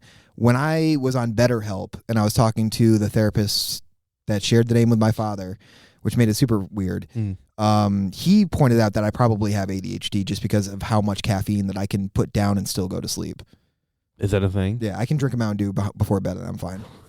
But I also smoke a lot of weed. I think I just found out I have ADHD. That's what he said, and then I brought it up to the doctor that I had like a physical with, because when I got sober, I went in therapy for like a little while. I quit it because it's stupid. To go to therapy, but it's stupid. Yeah. BetterHelp's stupid. Get a real therapist that you can talk to in person. The What's Going On podcast is proud to be sponsored by MediocreAssistance.com. Do you need counseling, but don't care if you actually get better? Do you want to talk to someone about your life, but don't really care if they're licensed? Do you want to tell others that you're in counseling, but don't want them to know that your counselor is a fry cook from Wyoming? Then Mediocre Assistance is for you. At MediocreAssistance.com, they'll pair you with a random-ass person who is dramatically underqualified to help you with your problems. Now you may be wondering, what's the purpose of this? Why should I tell a random person all of my problems? Well, the benefit of this to you is to yet be determined.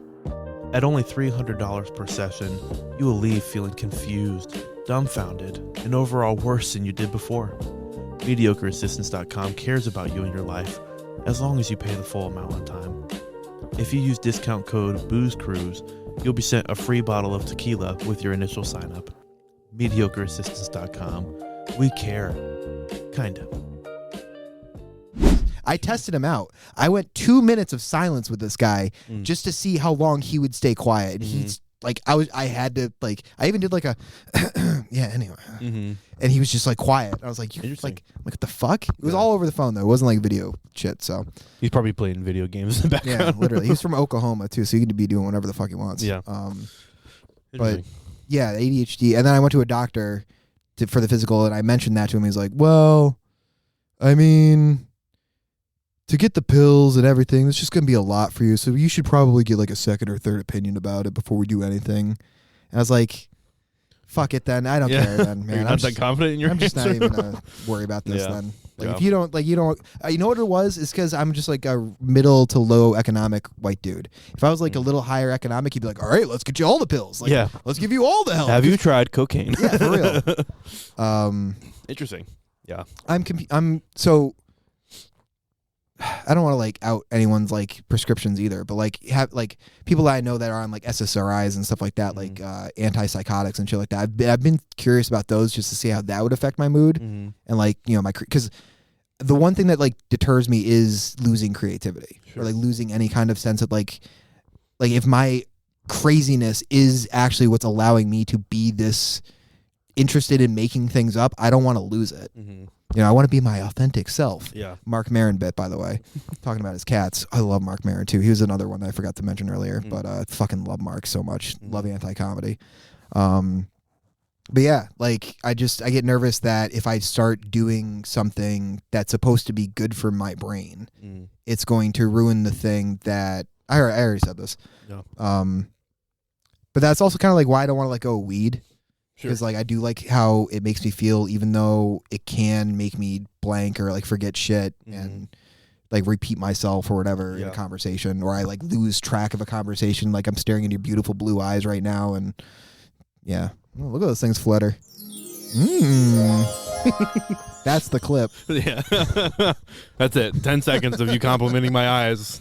Boom, bam. But yeah, like again, I can always argue like it's also the ADHD that makes me not pay attention to the conversation. That's what I have. Like I understand.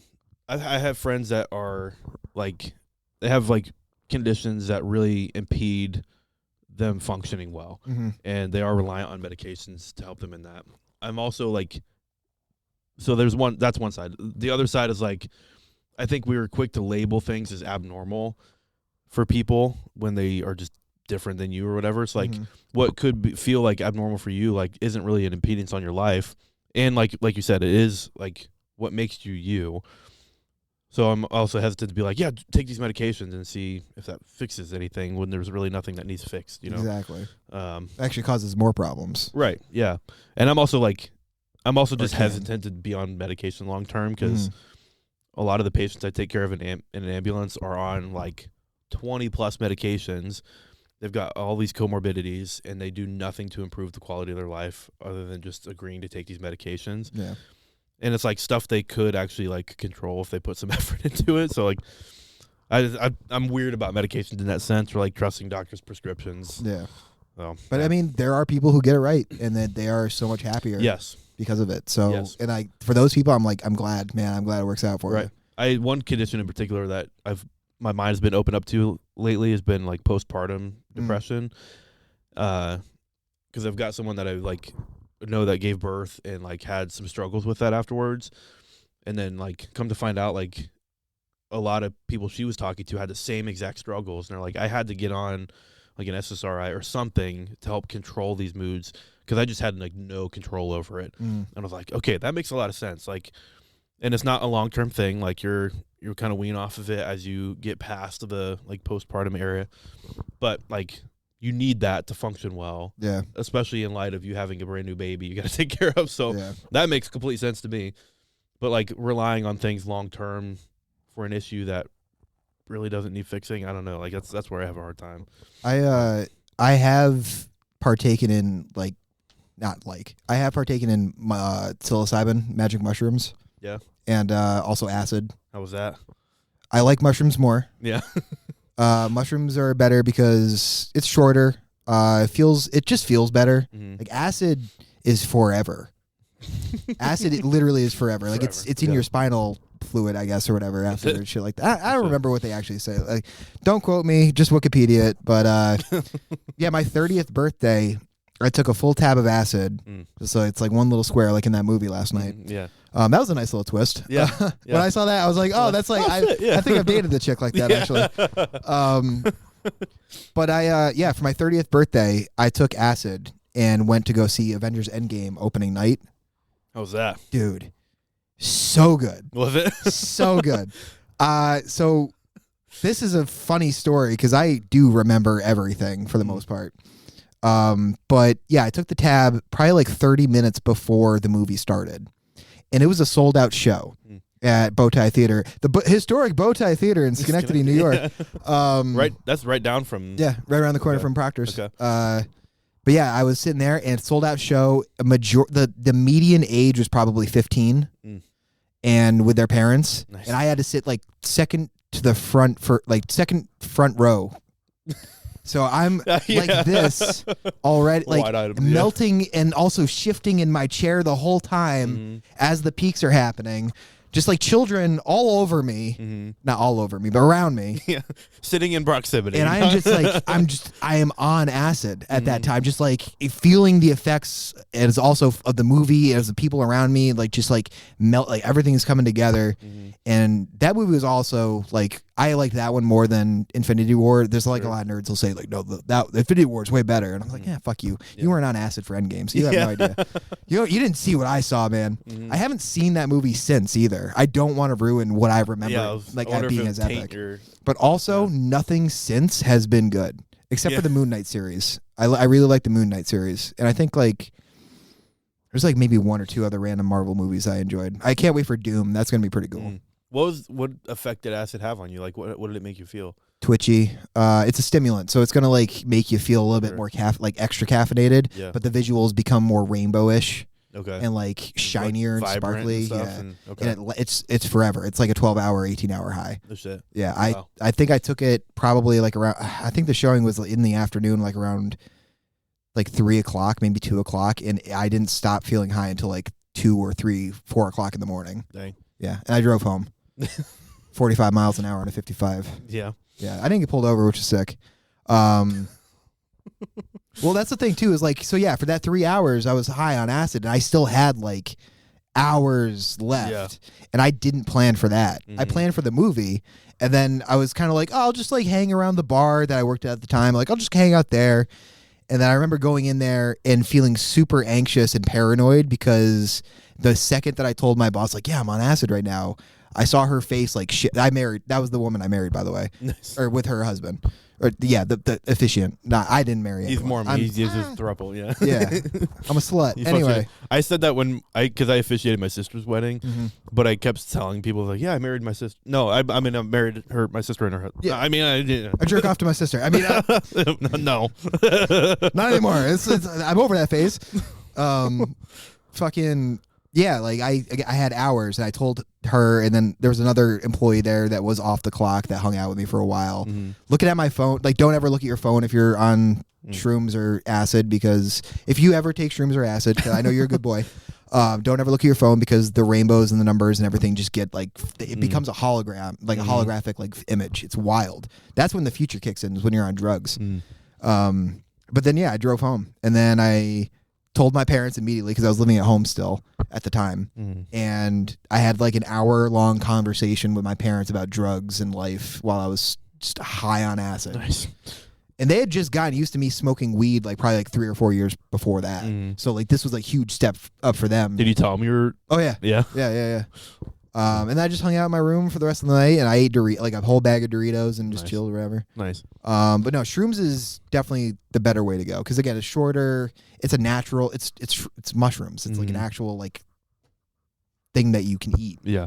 But it also, I mean, look up the research on it. Like, there's talks about that I didn't do my own research. I just know the highlights of it. But like, repairing pathways in your brain, and like helping to alleviate some sense of depression and like other like shit or whatever. Yeah. It also like increases the creativity, man. Like fucking the last time I took shrooms, it really did like give me that opening bit where I'm like, I took shrooms the other day and I realized I'm a blazer guy. Yeah. Yeah. That's funny. Dumb little things like that. Yeah. You know? I've always been like, I don't know why, like in my mind I associated like taking those things to just like blacking out and not thinking, like, because it's strong enough. If you take enough, you will probably like not remember what happened. I think it depends on what type of like shrooms you take too. Because I forget who. There was some podcast where someone did that and they like fell asleep and woke up like a few minutes later, and they were like, I just was in a different place for 3 months. Like I just was living another life for 3 months. Yeah, I believe that. I was like, that's crazy. That this has the power to make you feel that way. Yo, you listen to podcasts of the comedians. You've heard of DMT, right? There's this type of it's a drug. It's another psycho, like another one. It's the chemical it's produced in your brain the moment you die. Nice. That's metal as fuck, right? Yeah, people get high on adrenochrome and like fucking the chemicals. Anyway, but yeah, like your brain or your body creates it like as you're dying to like create that like peaceful sensation, like you're transferring to another world or whatever. Sure. But it's synthesized through a plant that is found in some country somewhere, and you know, I got a buddy of mine who has it in a vape and he just fucking rips it. And yeah, I'm not kidding. Like he'll just like, you know, he goes on a fucking little journey for like 5 minutes, and then he's back and he's like, oh well, I just I talked to my alien overlords and they told me that I got to brew this beer this way. Yeah, so you should do that when you're writing your books. I love that guy too. He's awesome. Yeah, that'd probably give you some really crazy ideas. I have had interest in trying DMT. It's just there's also the fear of like, what if I don't come back for like anything? Like I'm probably never going to do acid again, just because the last time was like pretty intense for my birthday or whatever. And I was just like, mushrooms are good enough. But I mean, even George Carlin talked about like how he would do some drugs, but like after a certain time, you just got to let them go. 'Cause like your brain's good. You don't need it anymore. Yeah. Like just enjoy life, get the high out of life and the experiences and whatever else, like natural feeling that you can get from doing something good for yourself. You know, the synthetics can only get you so far, but they are good for creativity. Sure. And I'm definitely open to the idea that they help people with things like depression or things along that. Especially psilocybin mushrooms, man. That's I mean, I'm hoping that that's true, because I've taken a few more of that than I've done acid. But you're like, it's enough of a reason for me. Well, like that's like, I grew up in a community where like weed was looked at as like a terrible thing. Oh, my parents hated. My mom specifically was like, you're never smoking weed ever Yeah. in your life. Yeah. Up until I was like 19, and then I eventually like did it because I was like, well, I just want to see what it's like. Right. Yeah. But like now I'm of the opinion like weed, edibles, that whole like market things, like if it helps you feel better and like gives you a better quality of life, go for it. Why not? As compared to like you asked me that 10, 15 years ago, I'd have been like, Yeah, what right. if you got a doobie in your pocket? What the fuck? You just whip out like a holy bottle, like a holy water bottle. You're just like, get out of here! Shoot 'em, yeah. Christ compels you, bitch. Yeah.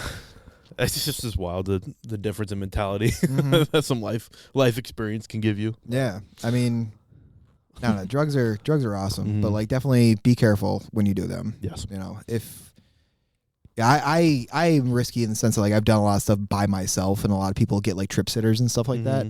But like, yeah, every time. Actually, the first time I did acid was at Electric Forest, the music festival that happens in Michigan. How was that? And that was, oh my God. The first day I did it, I only did half a tab.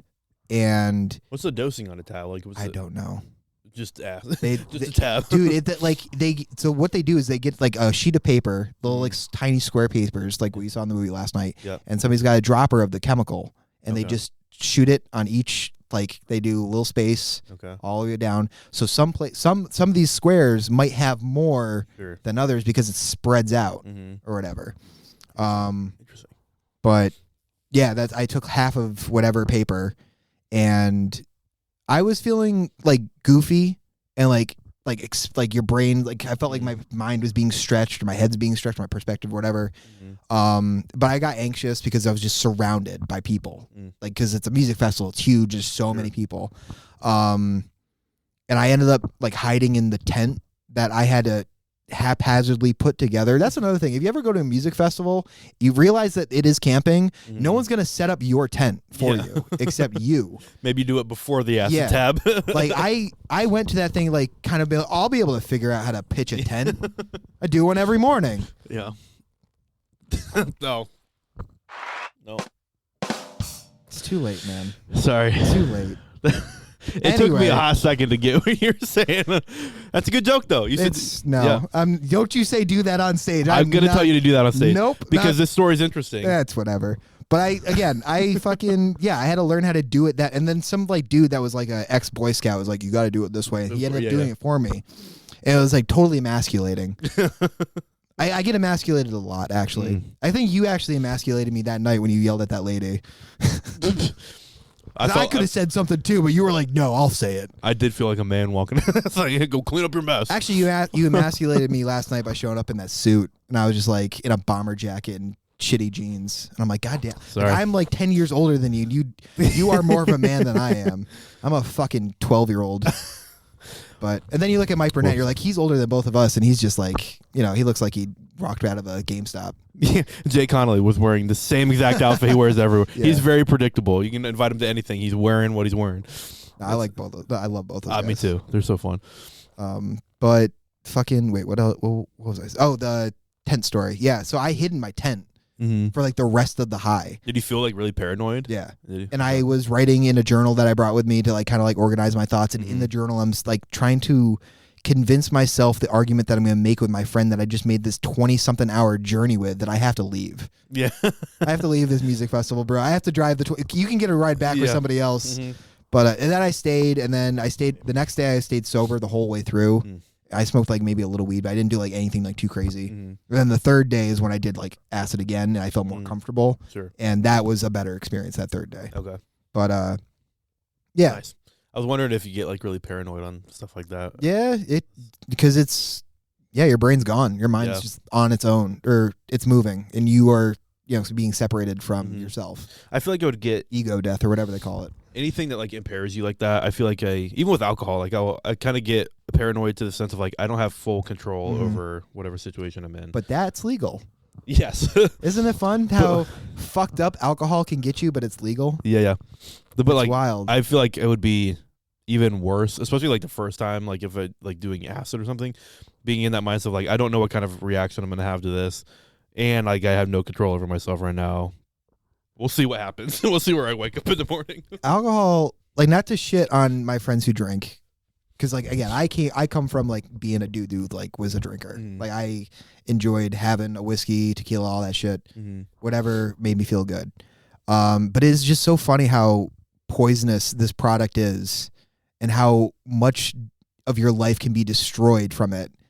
And it's promoted at every corner. Yeah. It is pushed onto us from, like, childhood that it's a good time. It's like, oh, this is the fun thing that you do. Oh, you want to take a like straight, you're a little too high strung, so have a little sip of this kind of thing. Like a way to like open yourself up, and it can do that. Yeah. And like I know that alcohol has its like, I don't know, like it's important, I guess, in some religious elements, and like I guess in medical too, because like alcohol can be like used to like sterilize shit. But it's just so funny that this thing, again, it can destroy lives. Right. But it's so open, and then they use that tag "drink responsibly" as is there a way to be like, well, we told you, push the blame off of you. We told you have to be good with it. It's not on me, but you know, and then whatever happens. I mean, you see that's, I think from the last few podcasts that I've listened to, is like that's like the number one like cause for like a lot of calls, right? Up here, especially, yeah. It's I have an interesting. Oh, I feel like my viewpoint's changed on it. It's like, again, like growing up in like a religious household, like any kind of impaired thing or like stimulant or whatever was looked at a negative viewpoint of like, that's bad, don't do it, stay away from it. But now, like as I'm older, like I enjoy drinking like with friends, or like having a drink of bourbon and smoking a cigar. Like I love that. Like it's fun. I think it like in the right setting with the right people with the right amount, it could stimulate really good conversation. It could allow people to like relax and feel like have a good time. Makes it easier to get laid. Yeah. I have not really been able to get laid as much since I quit drinking. Yeah. No. It's about the same, honestly. It's awful. It's just never. Awful numbers. It's just never. It's honestly just a number. No. Actually, well, wait till this podcast comes out and that number's going to plummet. No, it's not going to happen. Yeah. No, the last girl that I was dating when I was sober, she was drinking, and that first night she wanted to hop on it, and I was like, I can't do it because you're just. I personally just don't feel good that you are and I'm not. Sure. And the other stuff happened. Other stuff happened. Actually, fun story about that. So that night she owned a husky. She still owns a husky. I don't talk to her, but I know she still does. Owned a husky is like past tense. Something happened to that husky that night. She let the dog out while we were smoking her little a separate room, and then I was like, all right, I gotta use the bathroom. So I got out of that room and I walked out, and I noticed on the ground a really like fucking realistic looking chew toy. And I was like, wow, does she like taxidermy like a beaver or something that was like for her dog? That's awesome. So cool. And I say to her like, hey, this is a really cool taxidermy chew toy you got here. And her response was, I don't have a taxidermy chew toy. I was like, what? She's like, yeah, I don't have this. I'm like, okay, so what is this beaver doing in your living room right now? And she's like, what beaver? Like, come here. She looks down. She's like, I don't know where that came from. And then we both look at her dog, who's just like, this is an actual beaver. Yeah, he fucking killed a groundhog. It was a groundhog. No shit. He killed a groundhog, brought it up into the living room as a gift for her, and just like put it down. It was like, what are you gonna do? Like, what are we gonna do? Yeah. So I had to be the adult man, because at that point I'm thinking like, who's gonna take care of this? Yeah. Fuck, it's me. Oh, fuck me. Like, because I'm like. Because obviously she doesn't want I feel anyway. So like I did it, and like in that point, I'm like in that moment, I'm like thinking like I need to call somebody else to take care of this, blah blah blah. But I ended up like taking like a towel from her bathroom that she didn't give a fuck about, which is funny because like when I brought it out, she's like, "Oh, the pink one, huh?" And I was like, "You fucking damn it! You told me you didn't care about any of these." But I brought it outside and then found out that I left my keys at one of the bars that we had gone to. I wasn't even fucking drunk, and I left my keys at a bar. Nice. There's so many drunk people who do that naturally. Yeah. Anyway. That seems like a night. Yeah, it was a night. Very unforgettable. Very I'm never going to forget that first date. Yeah. But, yeah, you know, she and I ended up not working out just because it's like I'm a pain in the ass. And My personality is just fucked. First date starting with a dead beaver is kind of a. You want it to be alive, You right? think it's only uphill from there, but yeah. You want to kill the beaver on your own, really. yeah, that's like a masculine. Yeah, you want to be the one that's like, I'm a hunter gatherer. Yeah. Go out there and collect your dinner. I'm gonna smash that beaver. We'll show that beaver who's I'll who. beat that beaver up, bitch. Beaver never saw it coming. This dam didn't. I don't know. This damn beaver. Break down the dam. Damn it. Damn Yeah, fucking. This is There's called gotta be a pun somewhere a in bomb. there. Yeah. This is a writing test, which is what we're thinking. It's cool to hear people on the podcast like work out bits like that. Mm-hmm. Like I like re-listening. Well, not re-listening, but listening to you and Blake and Will, the last Mhm. one. Like hearing him, like Will talk about his midget bit. Yeah. Yeah, that was great. Is he doing it? LPs. Yeah, yeah. Is he doing that on stage this past week? Yeah, he's been doing Okay. it. It's really cool. Nice. And actually, like hearing that, I was wondering if like any of you guys have seen the movie Tiptoes Mm-mm. with it's Gary Oldman's Role of a Lifetime. I've not seen it. Yeah, Is it real good? it's a movie about little people and how this woman like marries is like dating a guy who is born from little people, but he's a normal size because Okay. they have like a 50-50 shot. Who's the? Is this What's his name? The handsome dude with Brad? the Lincoln, Yes. with the Lincolns or whatever. Yes. Brad Pitt or no? No, Bradley Cooper. it's the dude from True Detective, first season. What's his name? All right. Right. Everyone who's listening to this podcast right now is screaming Saying his it, name. It's Anyway, if yeah. you like this episode, then somehow that'll Yeah, why can't I telepathically think tell of us. his name either? I hate this shit. This is why I guys quit smoking weed. Yeah, you have the Googles. Back in my day, we only had encyclopedias. I'm gonna hate finding out what his name is. I asked Siri, "Who's the all right guy?" I said, "Sorry, I don't understand." Siri's just like, I don't give a fuck.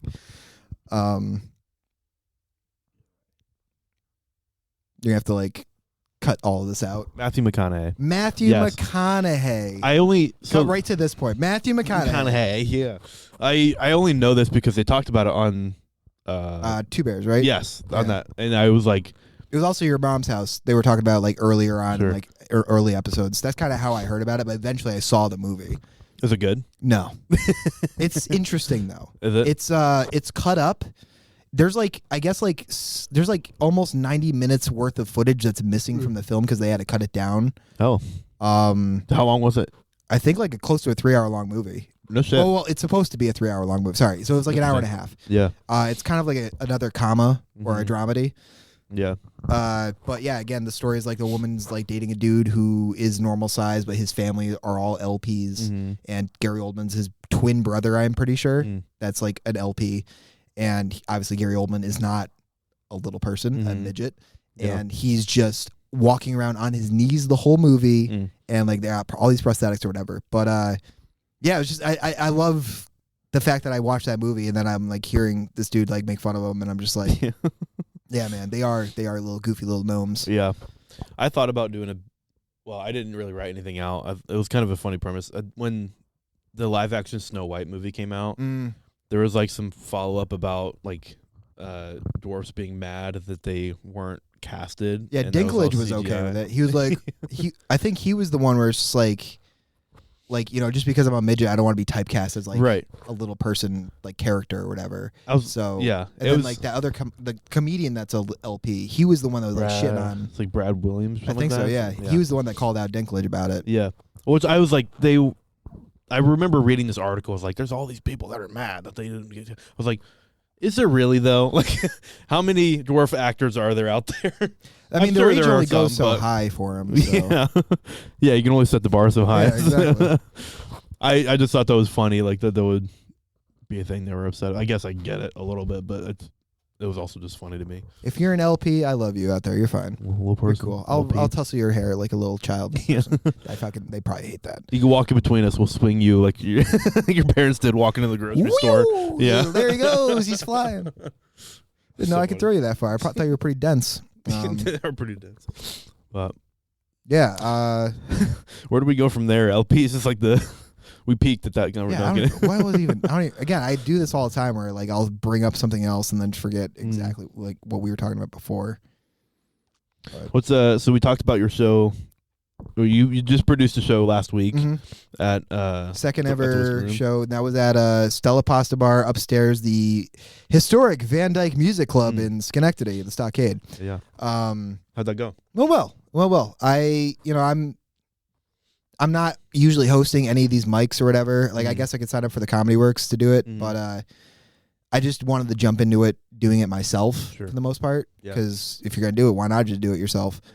But yeah, it's definitely a fun experience. Definitely, great venue for comedy. That room can seat up to 100 people. I only got 30. But it's also cold. It was the day after, 2 days after, like, crazy snowstorm, and I probably could have papered more around Schenectady and like promoted a bit But more. also on a weeknight, it was Wednesday night. Yeah, that's really good for a turnout. Yeah, which that's is super because impressive. I'm always back and forth with like weeknight and weekend shows because like either way, I feel like it could be good. But yeah, again, like really cold weather weeknight, just a little difficult to get people. But again, yeah, like you said, really, and also having a good headliner, Rich Williams being my closer. Yeah, dude's awesome, man. He got his laugh per minute is solid. really good. Yeah, like the people came specifically for him for my show. I have kept hearing, because he's like a really popular. Well, he's like a well-known comedian in the area, but I don't think he puts himself out there like super much.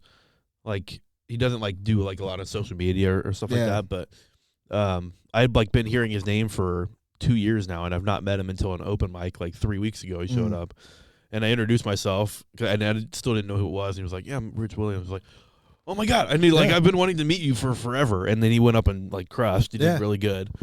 And then I knew he was going to be on your show, and I was like, I really wanted to get out and see it, but I couldn't. But it's all good. I'm glad that he's around to have like a headliner. He's also like not to like show too much behind the curtain or whatever, but like his set is like exact every time, like right down to like the weight to the beats or whatever. Like he knows when to stop and like what works. And again, like he recites it, and like it's he can riff a little bit, or like he was riffing at the show because so Cannabicity, local cannabis shop in Schenectady, sponsored the show, which is awesome. Nice. And the dude hooked us up with some goodie bags. So I got some edibles, some pre-rolls and shit like that. Yeah. And Rich brought up the goodie bag as part of his set and just went through all the items and was riffing and made jokes about everything. Nice. It was getting laughs out of it. It was awesome. That's cool. So like that was like a moment of like him showing like his improv chops. Yeah. Which is like he's got them. It just, Dude's been in the business for like 30 something years. So like you would hope. I didn't realize this, but when we were talking, he said he has written for like MTV shows before, which is Mateo Lane, the other comic that I did. He like reviews some of those shows, like just really? watch them and like just like it's really funny. But a lot of the shows that he reviews is one that Rich has written for. So I was like, that's really fucking cool. Like just to meet you, like I'm almost kind of honored because I hold those shows like in kind of a high regard just because of like MTV back in the day was a lot different than it is now, and like it was really something that people enjoyed. So not that they don't enjoy it now, but I think it held a different standard back then. But yeah, that's super cool. Yeah, he's awesome. Super cool. But it really helps having a closer, like a real closer. Yes. Like I mean, you've experienced that yourself. I feel like it was either you or Kay or Patrick talking about shows, or maybe Sean, with like the 4 people that have podcasts in this district. The one thing that I realized right before going into the show is, fuck, I need a cash float. Cash float for door tickets. Sure. Because like, I can assume that everyone's going to use like Venmo or Cash App or whatever. But then I had a few people show up that just had cash, so I was glad that I stopped at the ATM. Yeah. But that's like one of those few. Like I'm thinking about all these things I need for a show, and then just this one little simple thing I almost forgot that would have like been really like, I can go to the fucking bar and like see if I can borrow money or whatever. Right. Other than that, like it is nerve-wracking, but if you've been doing it long enough in the sense where you are confident, it will just go by like you've been doing mics. Sure. So there's an added pressure that people have paid tickets to see you try to make them laugh. Right. So use your best stuff. Right. But yeah, like again, if you've been doing it and you feel comfortable, like just jump into it. Just host wherever you can. So and I produce like whatever businesses that have a space that are willing to like have a show happen. Like the eatery, bar, whatever, cafes. If you can get like a local theater, like one of my thoughts is like hitting up Mopco. Sure. Because they have like a 50-seater. like little theater, Space, like black yeah. box thing. Are they in Schenectady? Yep, they're right on North J Street in Schenectady, right down the road from Villa Italia and other Italian restaurants that I'm able to name right now because I don't go down to Schenectady, that area of Schenectady too much anymore. But they also have the Sawmill and Hunters on J Street. That's cool. Sorry, I was getting like a text about a call that's going on that was like it's kind of a high acuity thing. I was like, oh, this is kind of interesting. Oh, a high cutie? High acuity, yeah, like a serious. Oh, high acuity. Yeah. I thought you said high cutie. Yeah, it's a high cutie call. Like, ooh, baby, what's up? Like, no, it's a babe. It's a high cutie. It's a babe straight It's on a a mountain hottie somewhere. that's high as fuck. Oh, Yeah, okay. yeah. Oh, okay. Like a little baby that's just flying somewhere. No shit. God, I'll get them right sometime. Do you have any shows That coming up? kind of worked, actually. Like, if it's like a flying baby, like off else, like the doo-doo-doo-doo. It's scary. Yeah. Shows. I have one next Wednesday. It's the Nerd Show. Oh, It's yeah. happening at 9 Pin, put on Yep. by Ryan Anderson. Anderson's. Right? Anderson's, right? I think so. I should have remembered his last name because I did that dumb Mr. Anderson joke Yeah. last night to him. He's like, They bro, people do that to me all the time. Mhm. I'm like, I'm sorry. But yeah, the Nerd Show. So that'll be interesting. I'm only doing 5 minutes of that show, but it's good because it's supposed to be clean, and I don't have a whole lot of clean material because I'm unfortunately a shock comic. I want to get better at doing clean stuff. That's actually like what I'm trying to work on. That's why I kind of took these shows to like try to do something better. Well, not better, but like again, clean. Mm-hmm. Then I'm on that the Saturday night food fight show that Jorge's putting on. Yeah. Me and like 18 other comics. Blake's one of them. He mentioned it. Mm-hmm. That one, I have another joke that I've been working on this centered around food because it's like a food theme show. So that's another thing is like for certain shows, I actually want to like try to have a bit that's like linked to the theme of the show itself, right? Yeah. Like so the nerd one's very obvious and the food one seems obvious. But then like there's another show that I'm doing, Nate Wright's hosting in Glens Falls, and that's in February, like the second or third week of February. Nice. That one's gonna be like a R-rated show at like a vegan cafe. Rocco, big, yeah, it was a super cool venue by the way. I'm So, excited for that show. a lot of bits that I've already done, I'm just gonna do there. Yeah, nice. So I don't have to worry too much about like doing something new, but maybe like try to figure out like new angles on jokes I've already got. Yeah. So that should be fun. But those are the only next 3 shows. I don't know if you get this feeling, but I kind of just want to do mics for a bit. Sure. To like just keep working out and just try to keep working on new bits and shit. Because as much as like I wanted to do shows for so long, and now that I've done shows, I'm kind of like, let me just chill. Let me just chill and like work on like new stuff. Try to get new stuff. Just try to keep working on writing other stuff. Yeah. Because like as much as I like the added pressure, like the added time, and like having guaranteed audience and maybe possibly making money from like making people laugh, like just the workout of going on stage and like just doing some shit for like a few minutes, that felt is more comfortable almost. But I feel like it's just because I'm also like maybe more comfortable with it because I do that more than anything else. I don't relate. Book me on your shows, but I get what you're saying. I don't know. It's just, maybe I'm just like being self-conscious or like just like being self-depreciative and like my own talents or whatever. But it's also like there's something to be said about like open mics are good for working stuff out, and like there is creativity in that, and like doing shows is different because you should have like worked out set, like bits that work, and it should be more polished. So it's a little more performative as to, well, it's both performative. It's a little more pre-planned, I guess, as compared to like open mics are just on the spot, like make people laugh. So I do get what you're saying. Like, cause book like me on your shows though. Yeah, because like there's been nights at the Comedy Works where like there's like been the last like few weekends where like there's like a little bit of a crowd that shows up after the shows, which is sometimes it's wild that like the shows will get less people than the open mics, right? Which is like, you know, I don't feel bad. Fuck them. Yeah. But like, yeah, they had their crazy audiences. Yeah. But like, yeah, some of those nights are fucking fun just because like we get a random, like we just fuck around and, you know, try to see what works. Yeah. And it just seems there's like element of fun. Just, I don't know. But yeah, again, there's like added pressure with being prepared for a show and like, yeah, creating a set, like how I put something together. I had to like create, you know, put all these jokes that I know work, or maybe I'm like new ones that I'm hoping that are working. And just like reciting and like re-listening to this one recital that I recorded 3,000 times in a day just to like hear myself say the same things I've said already. But that's good shit though. Not enough people do that, so keep doing that. Yeah. Yeah. It makes me like feel like I'm going crazy though, because like just constantly hearing myself. Mm-hmm. Like even right now with these headphones on, I can hear myself, and it's like I don't know. It's a little weird. Yeah. Reminds me of like being on Xbox. Do you ever do that thing where you like put a slight delay in headphones? Like there's a thing in your phone you could like an app you could download, and it like really throws off your speech to where you get like you can't speak clearly. Like you almost sounds like you're having a stroke. I haven't put a setting on like that, but I've had it happen. Yeah.